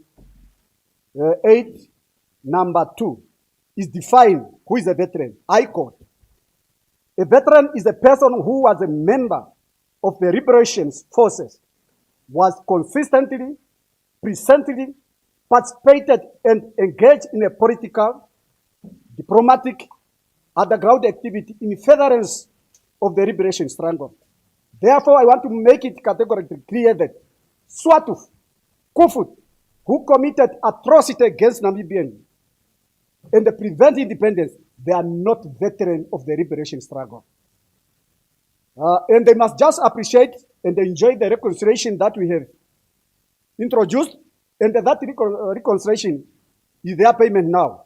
They should take it up with open hands. And I hope no one with a somber mind will come in this vote talking about Swatuf or talking about Kufut. I don't expect anybody to do so with a somber mind if you are here to make the law. But let's zoom in the veteran. So far, we have got 33,500 registered veterans. Out of that, 13,398 veterans, they are paid their grant, project grant, amounting to 2.5 billion. And unpaid veterans, they are now 12,702. Therefore, to pay them off this one, we need at least 2.1 billion. So therefore, we have to fast track of payment of this veteran because they are aging, and we need to do something while they are still alive. But we should find a way. In Zimbabwe, the veteran of the liberation struggle, they are given quotas in fishing, in agriculture sectors, and also they are given quotas in mining sector. And I also think it's quite very important for us in Namibia to emulate this good example, to allocate quotas to veterans from mining sector and the fishing sectors, so that this veteran would really improve their livelihood. And also I want to propose that the project grants of the veteran, they are not inheritable by their spouses, neither by their children. I propose the policy should be changed so that if a veteran happens to pass on without getting this benefit, their spouses or their dependents, let's say their dependents, must inherit this project grants if they were already approved. There's nothing wrong. It will not make any harm. So that the people that left behind, they can also able to have a good livelihood. With this submission, Honorable First Vice Chairperson of the committee, Honorable Member, I so support this vote. I so submit. I support it. Thank you very much, Honorable Mchindi. Honorable Yance. Honorable First Vice Chairperson of the Committee of the Whole Council and the Honorable August House, thank you once again for this opportunity. I just rise to support vote 31 of Veteran Affairs. And while I support this allocation, I wish to raise two matters of concern that continue to cause great pain and concern among many freedom fighters and their dependents. Firstly, there are many veterans who genuinely participated in Namibia's liberation struggle, but who have never been formally recognized. This remains a painful issue, especially when there is a perception that some individuals who were recognized may not have fully met the set criteria and was rather accorded the status on the basis of favoritism and nepotism. Many deserving men and women who sacrificed for the freedom of our country continue to feel excluded. Some believe that they were deliberately left out during the recognition processes and have spent years seeking justice and acknowledgement in vain. I therefore wish to ask the office of the Vice President what concrete steps the office intends to take to accommodate those genuine veterans who were excluded and to ensure that all deserving participants in the liberation struggle of the motherland receive fair consideration. Secondly, there are numerous developmental projects approved for recognized veterans that have never been paid out. Many veterans passed away while awaiting for these approved project funds. Today, their surviving spouses and dependents are left struggling to access funds that were rightfully already approved but never disbursed. This situation causes significant hardships and undermines the purpose of these empowerment initiatives, which were meant to improve the livelihoods of our veterans and their dependents. I therefore request the responsible office to clarify the way forward regarding the payment of all outstanding approved projects and to indicate how the ministry and the line office intends to assist surviving spouses and their dependents to access these funds without unnecessary delays. Honorable First Vice Chairperson, our veterans made tremendous sacrifices for the independence and freedom that we are enjoying today.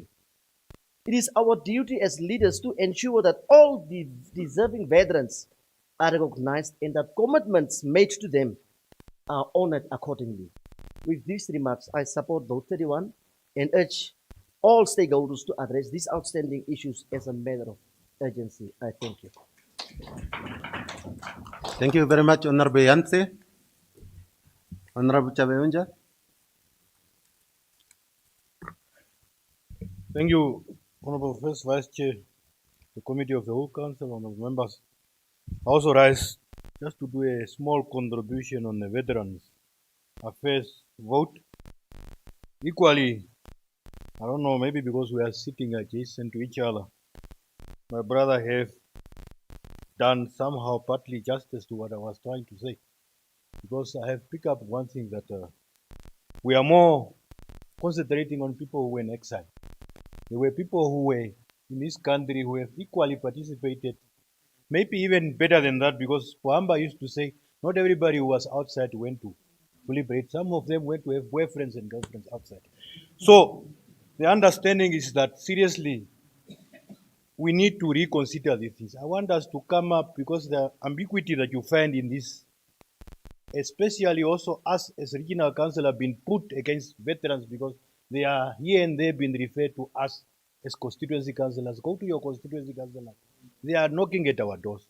So my plea is just that maybe we need to revisit especially even those ones who have to appeal, just for them to be given the necessary attention and being convinced why or how they do not qualify to be veterans.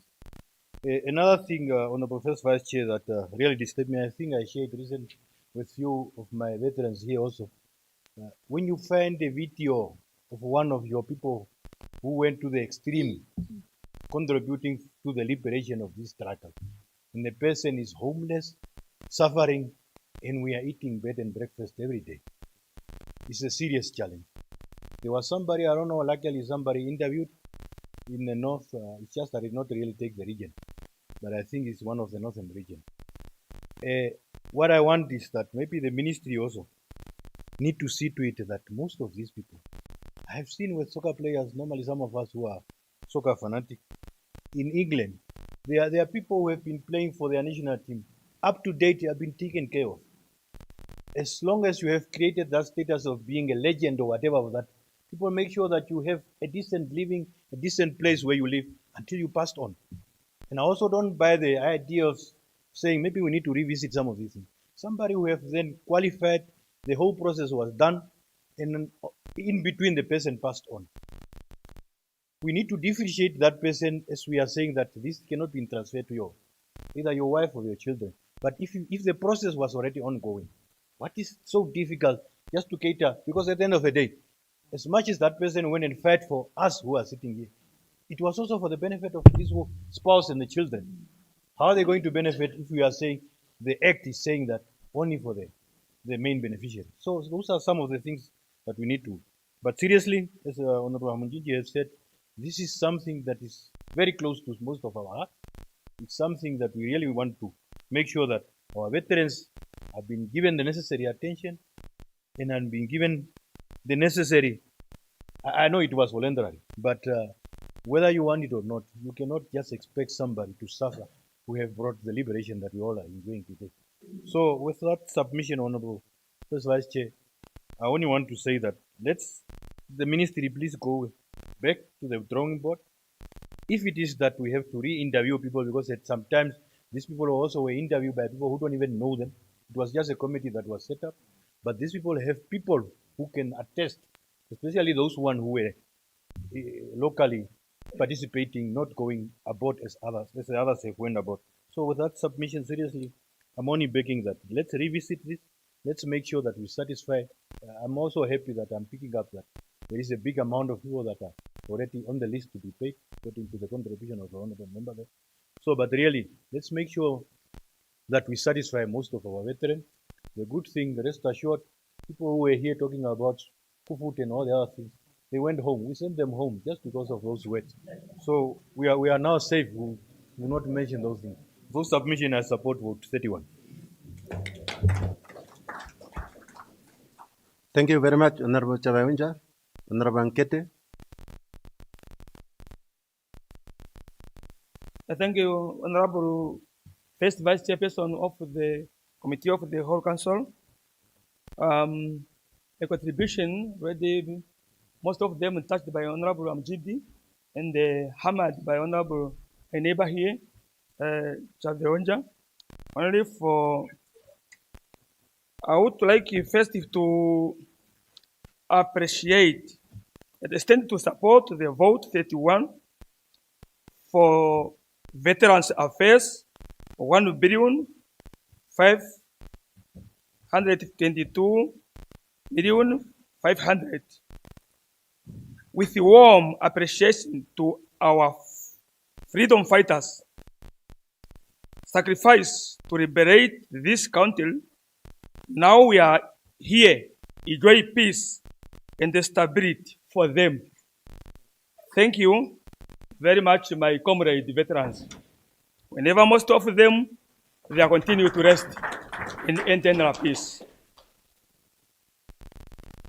I also appreciate our government to consider our people who were assist, were worked together and support People Liberation Army of Namibia plan during the struggle here inside of the country. Our government give them a status of veterans.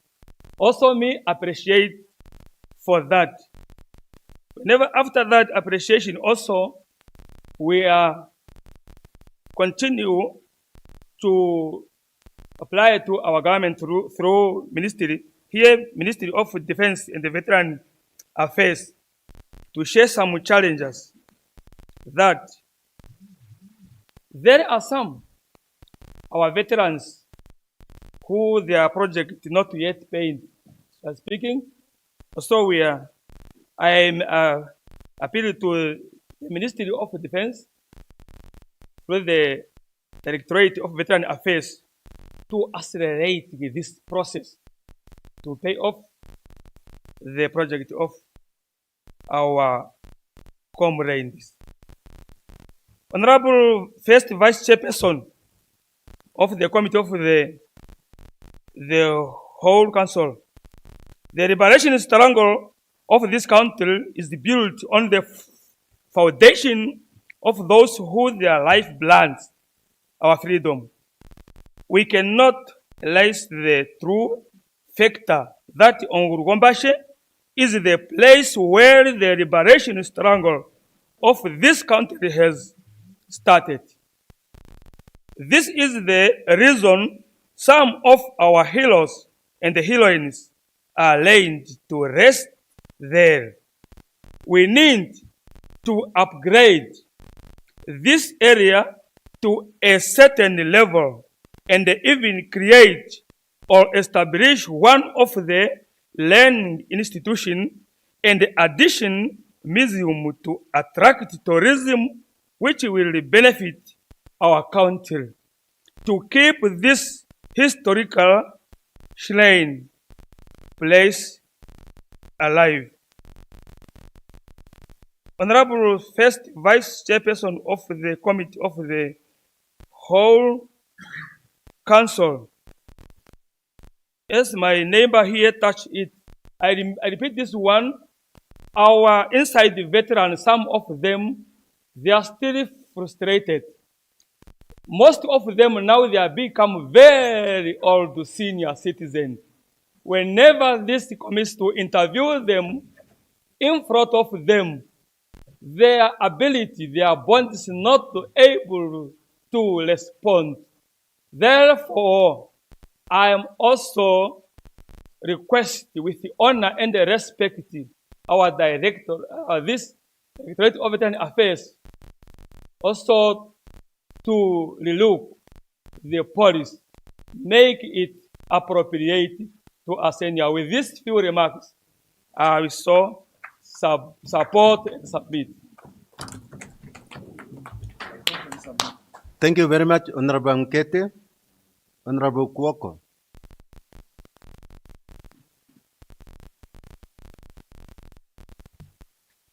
Yeah, thank you, Honorable First Vice Chairperson of the Committee of the Whole Council. I also arise to contribute to this vote 31 of 1.5 billion for Veterans Affairs. Maybe I have to start to say this. As I'm standing here, I'm having members, family members, who went to Angola to liberate this country, who are still alive, carrying my name and my surname, Woko, brothers and sisters, in my own angle.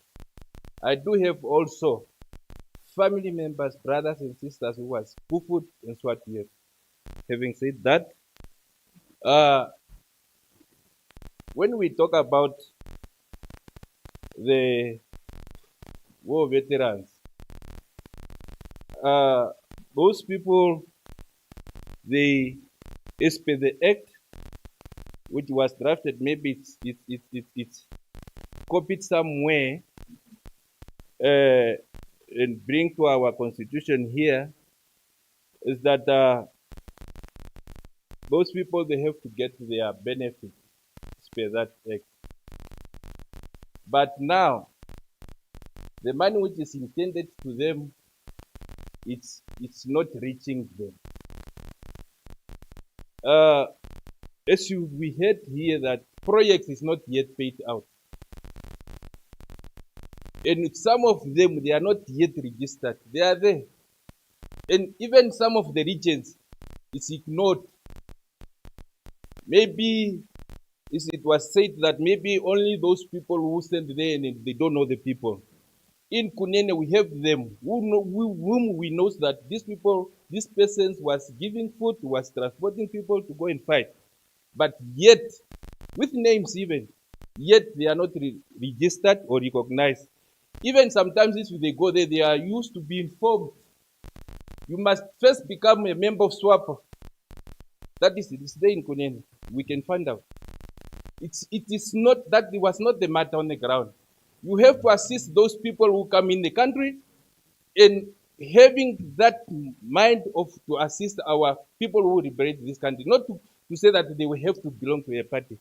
Yes. And the other thing is that, as per the audit general report last time, is that there is 8.8 million which is paid to the ghost war veterans. In city, these people, they are not getting money for their project, and yet there is money which is paid to the ghost. It's a report. It's not to say something else from somewhere else. It's from the report of the Audit General, 2021. I think it was even in January. So for us, or for me here, that are having my uncles and those who participated but not yet paid for that money, and the money is paid to somebody who's unknown, it is uncalled for. So that money, even we're having people who's camping out of swap office there, that money must be covered and pay those people who want their money also. Who was, I heard this was from the UN. Huh? They come there, they didn't get those money. So that 8.8 must be paid to those people at least. And one thing again, these people who was fighting each other is Namibian. Our brothers from inside, Kufut and Swatef is Namibian. The others from that side is also Namibian. They were brought together by the colonizers.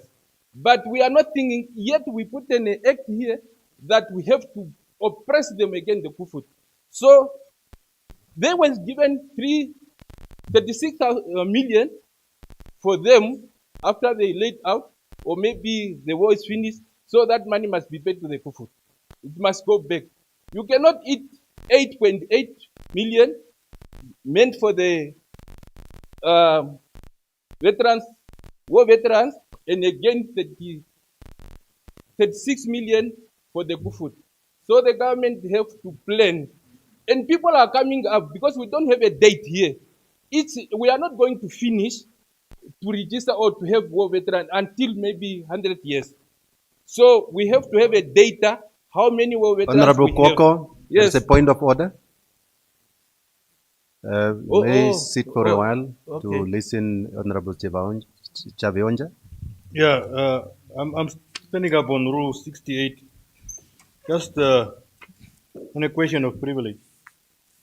Because I understand when we are here, we are then being followed throughout the whole country, and we need to say things that we are substantiating. So I only wanted to ask the honorable member, when you talk about the money that was paid to the Kufut and then it was eaten by the current government, can you just clarify on that one?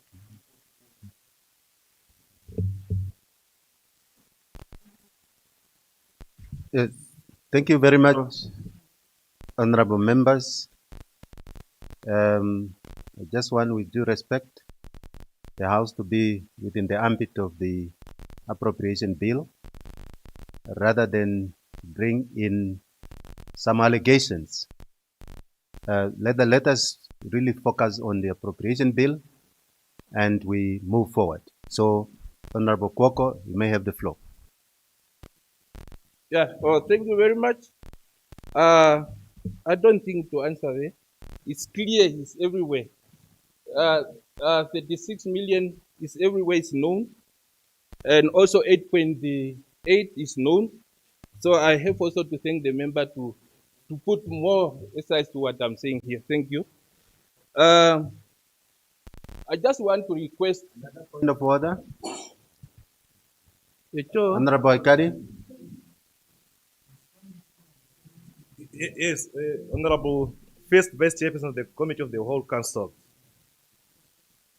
These allegations are very serious, and we can't continue like this. I think the Honorable Member has to withdraw if he is not willing to give us evidence. Thank you. Yes. Yes, Honorable Kwoko, I have to remind you about your time. It's up. But of course, there is a request from the Honorable House. Either you are comfortable to withdraw the statement. No, I will not withdraw, and I have to thank him also that he wants the reality on the ground. Thank you. I would just want to comment the last seconds that these people is our sisters Another and point brothers. of order. Another point of order, Honorable Kwoko. Yeah. Honorable Mchindi. Honorable First Vice Chairperson of the Committee of the Whole Council, Honorable Member, I stand on Rule 68, some Rule 6. I want to ask you, Honorable Kwoko, do you know that the leadership of DTA has changed its name to PDM because they are aware that the DTA name is associated with atrocity committed by the Tswatuf and Kufu during the liberation struggle. And I know you are a member of this. Are you aware of that? I so submit. Thank you, Honorable House. Order, please, Honorable House. Honorable House. Thank you very Honorable much that Kuoko. you are having that evidence. You know, some of the evidence are coming by itself. But me, myself, I'm not aware. Honorable, order in the House, honorable members. Honorable members, the arm of authority is here on this side. So please, the time of Honorable Kuoko is up, but of course he has exhausted his point.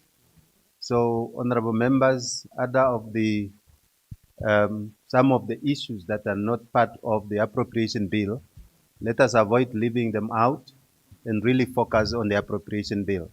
So thank you very much, Honorable Kwoko, by accepting. But of course, there was a request of some. You must wait until I give you the floor. Yes. Of course, you have indicated not to withdraw the statement. However, there was a request from the August House. So thank you very much. I think you wanted to say something lastly. You may have the floor. To support the vote, yeah. Before I say something is that, you know that when we change from DTA to BDM, I'm not aware that because of the other things, that is our own mandate of the party to Thank change you. from Are you another. supporting the vote? And to support the vote where there is money paid to the ghost, I cannot support. Thank you. So thank you very much, Honorable Kwako, for that. Yes, Honorable Nangama.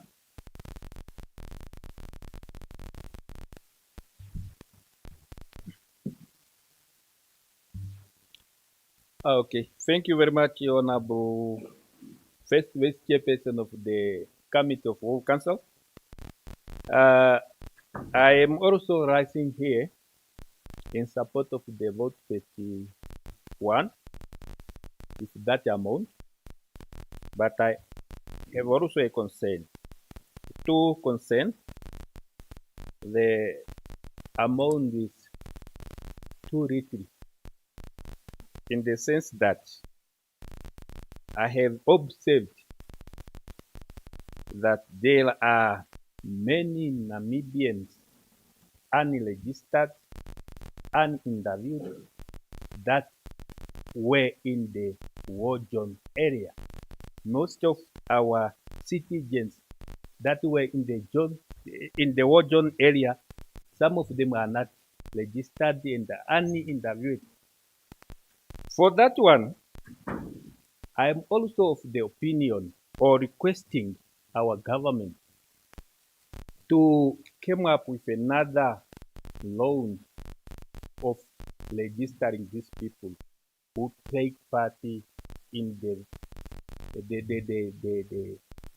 struggle of this country, in the liberation of this country, that and they are not yet registered. The other concern is that there are many graves that are scattering within the jungles. Most of them, many of them, they are known where they are. And there's nothing that is indicating that there is a grave here. That's why I'm saying the fund is very little. And I'm suggesting to our ministry or the government, if it's possible, why can't we repatriate the remaining of these people by having up a mass grave within a constituency or within a region, per region, so that we can repatriate this one and put in one grave. A report had been given to the relevant authorities, but nothing had been done. That is my concern, and that is my request for other round of registering people who are not registered, for other round of interviewing those people who are not yet interviewed. And we must also be very careful. Most of our people are not getting this veteran veteran what? I call it. That one. They are not getting this veteran recognition status because the people who are interviewed, our citizens, those are the kids who don't know about even struggle. They were not there. The free born, what do you call it? They're born free. How come they're born free to interview the veteran? We have to be careful. That is failing our people. And the most of people who are having veteran affairs or veteran recognition, some of them they serious they don't deserve that one. Thank you very much. I am in supporting of the vote, but with those concerns, I'm supporting and I'm so submitting. Thank you very much, Honorable Nangama. Honorable Sezuni.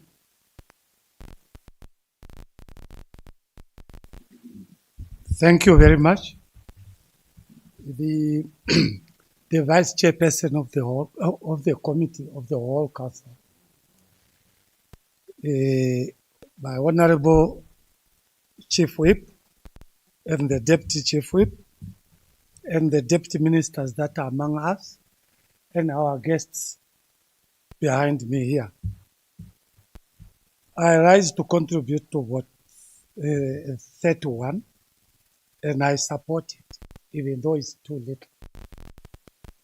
The reason why I'm saying so is that as I'm standing here, I still have got some nieces and nephews that are still left behind. They were not repatriated, and of which this vote, as it stands here, it warrants me probably to take the step further so that these nephews and a niece must be repatriated to come and rejoin the other Namibians as they do. Having said that, while in exile, some of these freedom fighters remained in the country, such as Zambia, under extreme difficult conditions, without proper documentation or formal employment. They survived by working in people's fields. Honorable Vice Chairperson. After independence, many of them returned home with hope, but today they are living in poverty and surviving on old age pensions. Some do not have proper housing, access to health care, and a sufficient means to support their families. Yet these are the very people who contributed the freedom and dignity of this nation. Therefore, I humbly motivate that the Ministry of Veteran Affairs should consider reviewing the qualification criteria for veteran benefits so that these comrades are not left out. It pains when you hear a comfort for this time to benefit from these other things. You know, it pains. As I can stand here, I'm seeing a lot of graves, and I intend to support my brother there, who said some of these people should be repatriated, at least. For some of us, maybe we'll see. As I'm standing here, I'm the only person remained in the family as the person, people that most of the brothers, most of the cousins have passed on. Now, with these few remarks, I support this vote, vote 31. I so submit. Thank you. Thank you very much. So there's been an indication that some of these issues are very sensitive. You can see how the emotional is a bit coming in. So really, it's an issue of a serious concern, and we need to handle it with care. So, Honorable Skulo.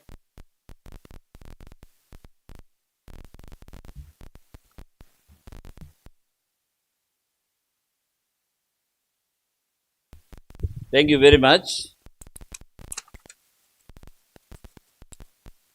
My Honorable First Vice Chairperson of the Committee of the Whole Council, honorable members, I rise to contribute on vote 31, which is a Veteran Affairs.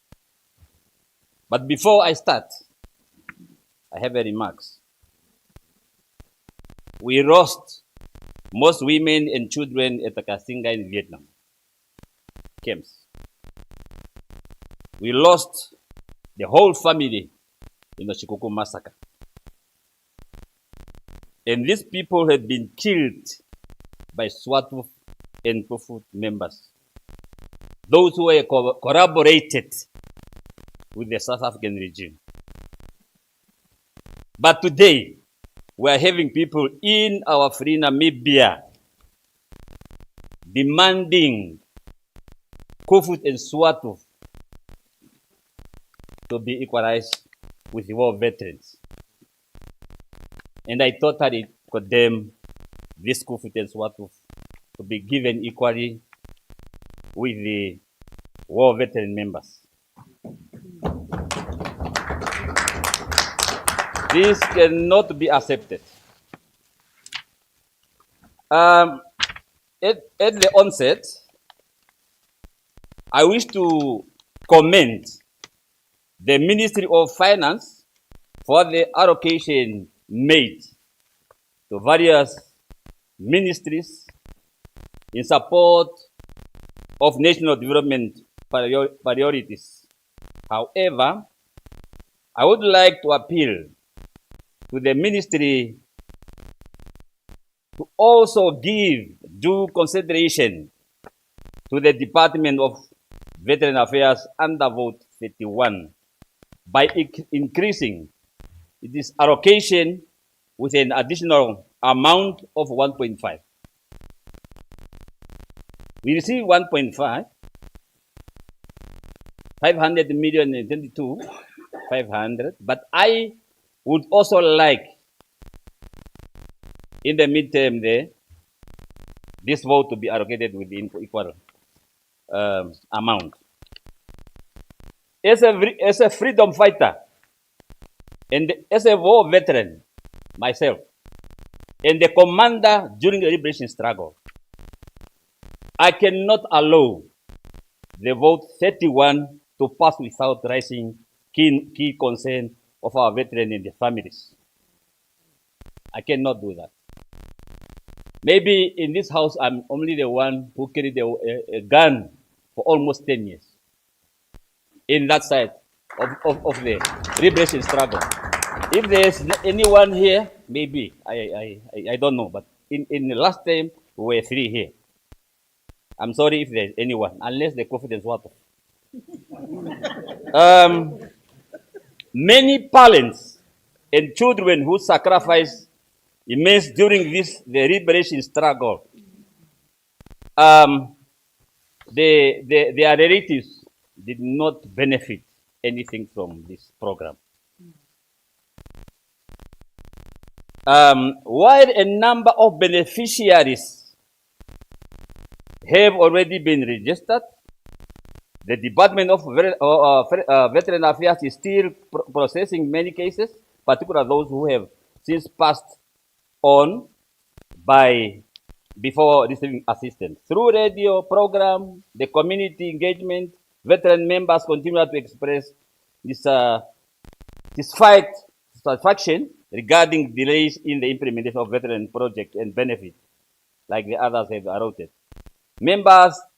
Honorable members, we recall that veterans of the liberation struggle are recognized and governed under the Act number 2 of 2008, which was enacted by Parliament in accordance with Article 56 of the Namibian Constitution. But there's nothing confident, sort of which we are now told here. There's nothing.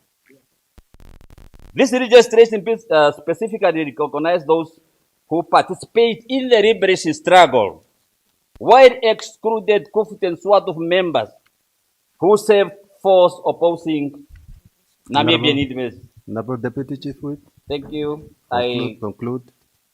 Okay, I will support. Conclude. I'll conclude on this, Honorable Chairperson. Just to, I'm fully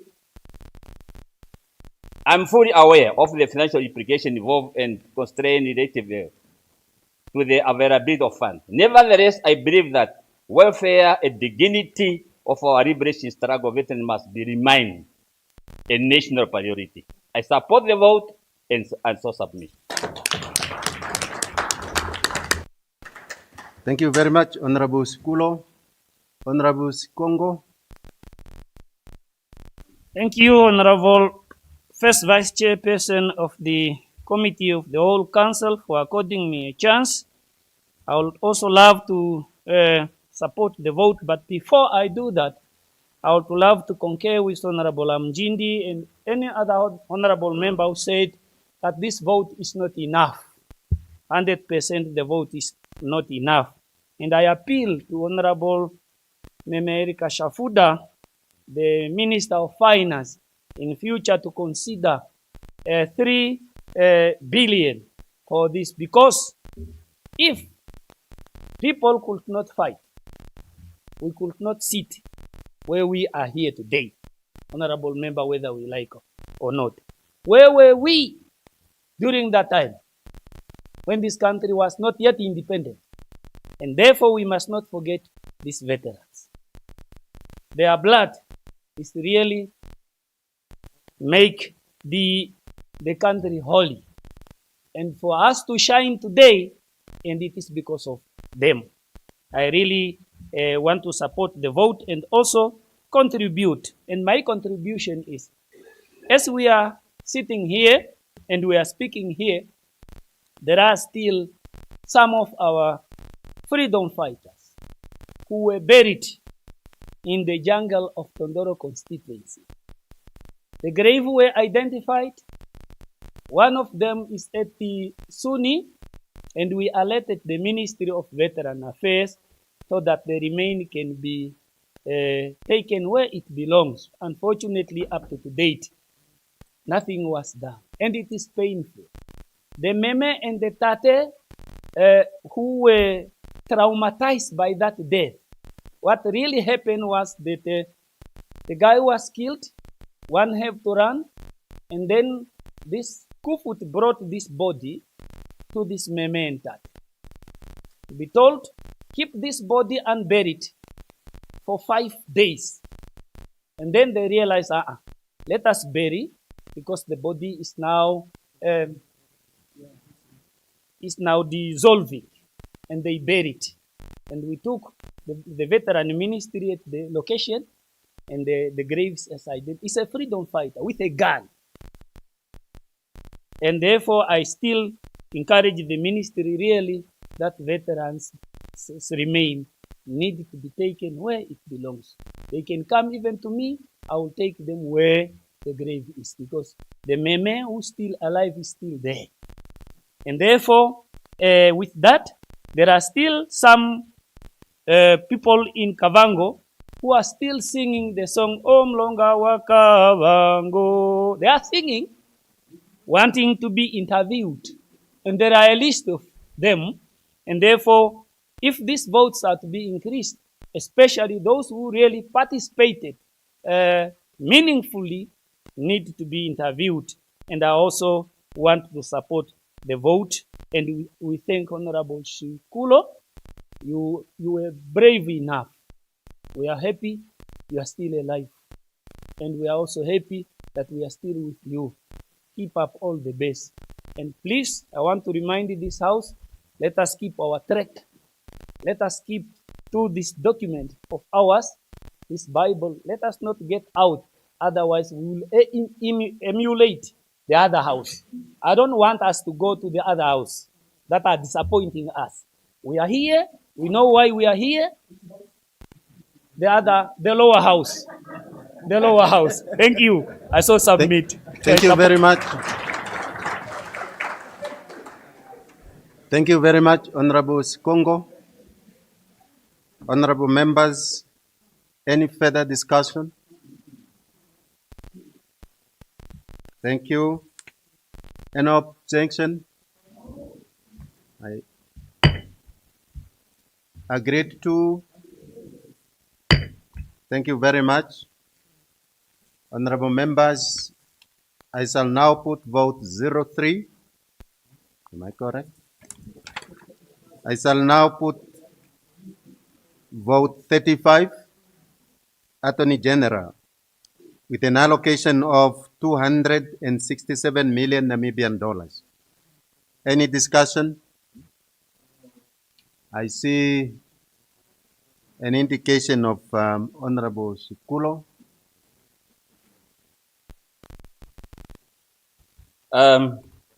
Thank you, Honorable First Vice Chairperson of the Committee of the Whole Council, for giving me this opportunity to contribute to vote 35, which is the Attorney General. The constitutional provision, mine is very brief, underscore the importance our founding registers have attached to the role of the Attorney General in the administration of justice in our democratic dispensation and rule of law. The contribution of the Attorney General to good governance cannot be overstated. It is, however, to state that the biggest drawback of the office of the Attorney General lies in slow action on legal advice and legal representation, which jeopardizes regional councils' initiatives to enter joint ventures, conclude memorandum of agreements, and defend cases in court of law. The office of the Attorney General take too much time to respond to the request, yet under the existing legal frameworks, a regional council might not use the service of the private lawyers. On many occasions, administrators at the regional council are left on their own to defend cases against private lawyers of litigations. We understand the call of the Attorney General during the regional consultation for public institutions to seek the services of the office of the Attorney General. But the office should improve its service delivery mechanisms. It is incomprehensible that the Attorney General takes more than 6 years to respond to a request from a public entity. The inefficiency and inability of the office to timely respond to matters brought to their attention by regional and local authorities will always result in the regional and local authority council losing critical cases. It is therefore my appeal to the Office of the Attorney General to consider the seconding legal officers. As we are speaking, we don't have legal officers in our region. Or submitting for the creation of permanent legal officers position in all 14 regions councils to ensure timely legal opinions in matters of regional concerns and timely completion contractual obligation. Honorable First first vice chairperson of the council, of the committee of the whole council, with these few words, I support the vote and I so submit. Thank you very much, Honorable Skulo. Any further discussion? Okay, Honorable Pakarai. Thank you. Thank you very much. Mine is very small. First vice chairperson of the committee of the whole house, of the council, of the whole council. And I'm glad that today in our gallery, SRC members are here.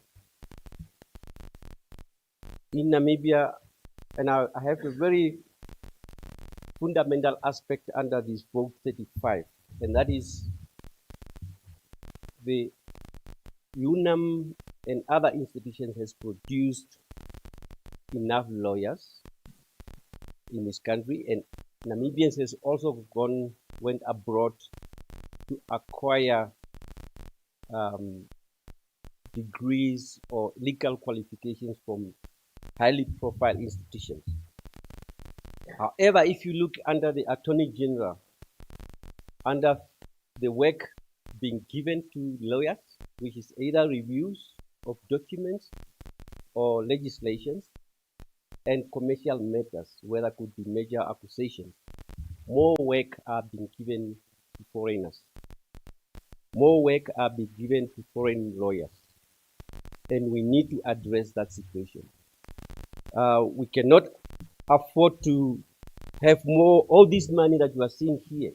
Some of them, they go to South Africa, they go out because of those arrangements. And I want to bring it to the attention of the minister that a fair allocations of legal work to all Namibian expertise, legal expertise, must be ensured. To make sure that also we groom and develop our own resources, actually in terms of the legal fraternity. Honorable First Vice Chairperson of the committee, this is one of the things that I just wanted to highlight, and as I'm endorsing and supporting the vote 35, so I submit. Thank you very much, Honorable Pakarai. Any further discussion?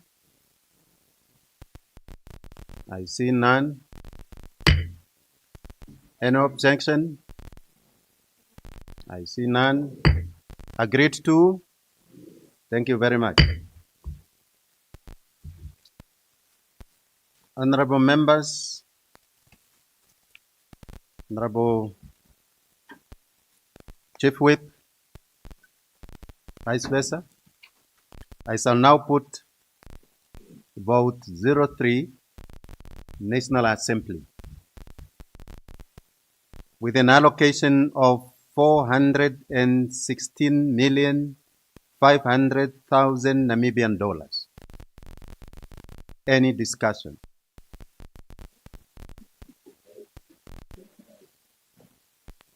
I can see Honorable Sikongo and Honorable Amjindi in that order. Thank you, Honorable First Vice Chairperson of the Committee of the Whole House, of the Whole Council.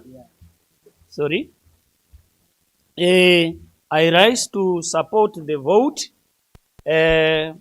with a yellow flag. With a yellow flag. Why? Because we came for this appropriation bill,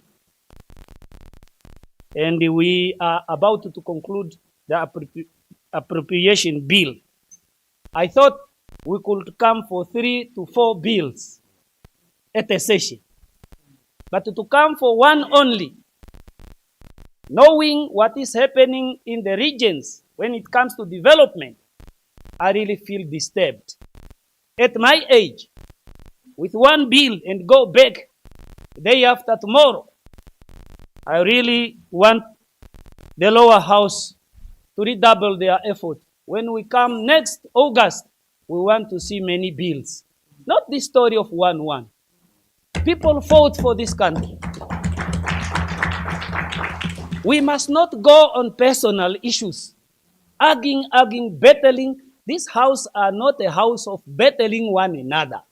This is a house for us to be in order. Because people, electorates are watching. In the political program of SWAPO party, there's that booklet is saying elected leaders will be held accountable by electorates. Remember, if we are playing with people, at the end of the day, people will hold us accountable. And you and I who are playing, one of the good day you will stand in the middle of the road like this, crying. Nobody will look at you like a human being. Let us be serious with our people. This is just to raise a flag to the National Assembly. We want more bills, not this story of one bill. I so submit and I support the bill. Thank you. Thank you, Honorable Sikongo. Honorable Mtindi. Thank you very much, Honorable First Vice Chairperson of the Committee of the Whole Council, Honorable Member. I wonder why the National Assembly given this amount compared to national accounts that are doing good for it. Because the National Assembly they are no longer lawmakers. They are question makers.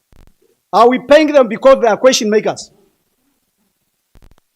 Because in most cases, some member of the National Assembly, they are wasting time just to pose questions, even simple questions that you can even ask in the corridor. Therefore, they need to improve. There are bills that are not yet passed and they refer to the National Council that are bread and butter for this nation. But there are delaying tactics might be not this bill to be passed so that we can deliver to these people. Even the young ones there are bills that are affecting them. But they are not referred here because they know once they rent in the National Council, we don't make jokes. We are in serious business. We have to pass it. Because they are afraid us to pass that bill, they want to fail the 8th administration, especially those who are sitting on the other side. Therefore, Honorable First Vice Chairperson of the Committee of the Whole Council, honorable members, the National Assembly member, you are there for the nation. You are not there for yourself. You are not there for political gains. You are there to deliver service to these people. We cannot have 2 years National Assembly, but they never pass many bills to us. This is a serious concern. And I call the Namibian electorates, synchronize them. Come 2029, take an example to National Council so that we can make decision without any disturbance. We pass the road right. Yes. I so submit. Thank you very much.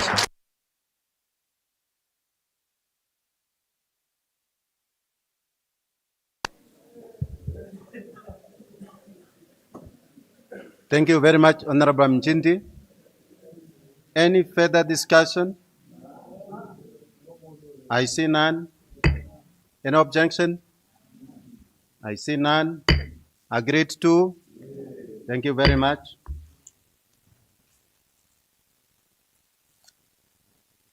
Honorable members, I shall now put clause 1, the schedule. Any discussion?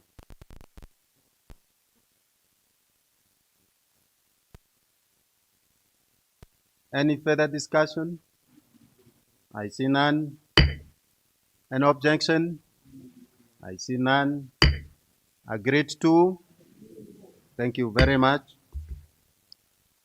Honorable Chief Whip, Honorable Deputy Chief Whip, Honorable House, I shall now put clause 2, short title. Any discussion? I see none. Any further discussion? I see none. An objection? I see none. Agreed to? Thank you. Honorable members, I shall report the bill without amendments.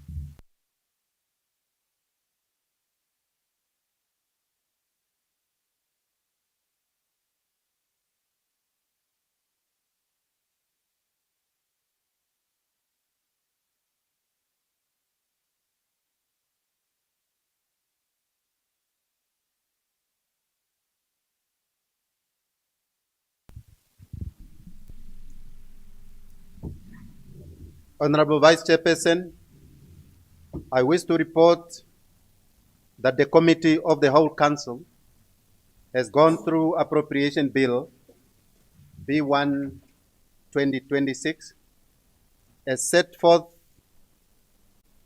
in the accompanying copy and agreed to it without amendment. I shall ask leave to sit. Thank you, Honorable. You may take your seat.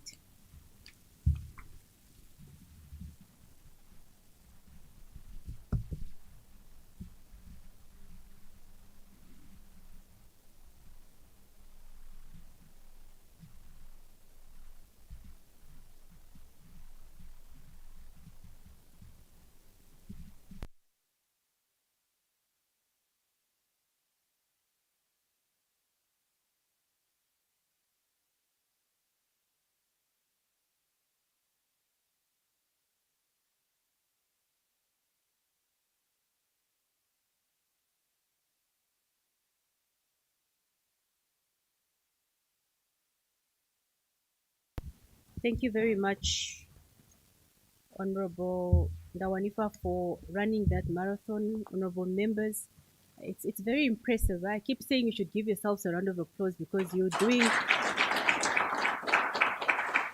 doing an extremely good job, and the nation is watching, and they heavily rely on whatever it is that we discuss in this house. Honorable members, before we move for the adjournment, just a reminder that immediately after session, we are expected to meet in conference room 4, G4, for us to commence with the session on the disclosure form information. Thereafter, we'll move to the meeting for the CPA group, and this is only for members who form part of CPA. And thereafter, the committee members who form part of Home Affairs are then required to meet. Their chairperson will lead that. And then at 1500 hours on the dot, we're expected to be in G4 again. That will be the chairperson, the chief whip, myself, as well as the member that you have agreed upon to represent the various regions. With that said, honorable members, may I request that the deputy chief whip adjourns the house. Thank you very much. Thank you very much, Honorable Vice Chairperson. The House is adjourned until tomorrow morning, 9:30 sharp. I so submit. Thank you. Thank you very much, Deputy Chief Whip. The House stands adjourned until tomorrow, 19th May at 9:30 sharp.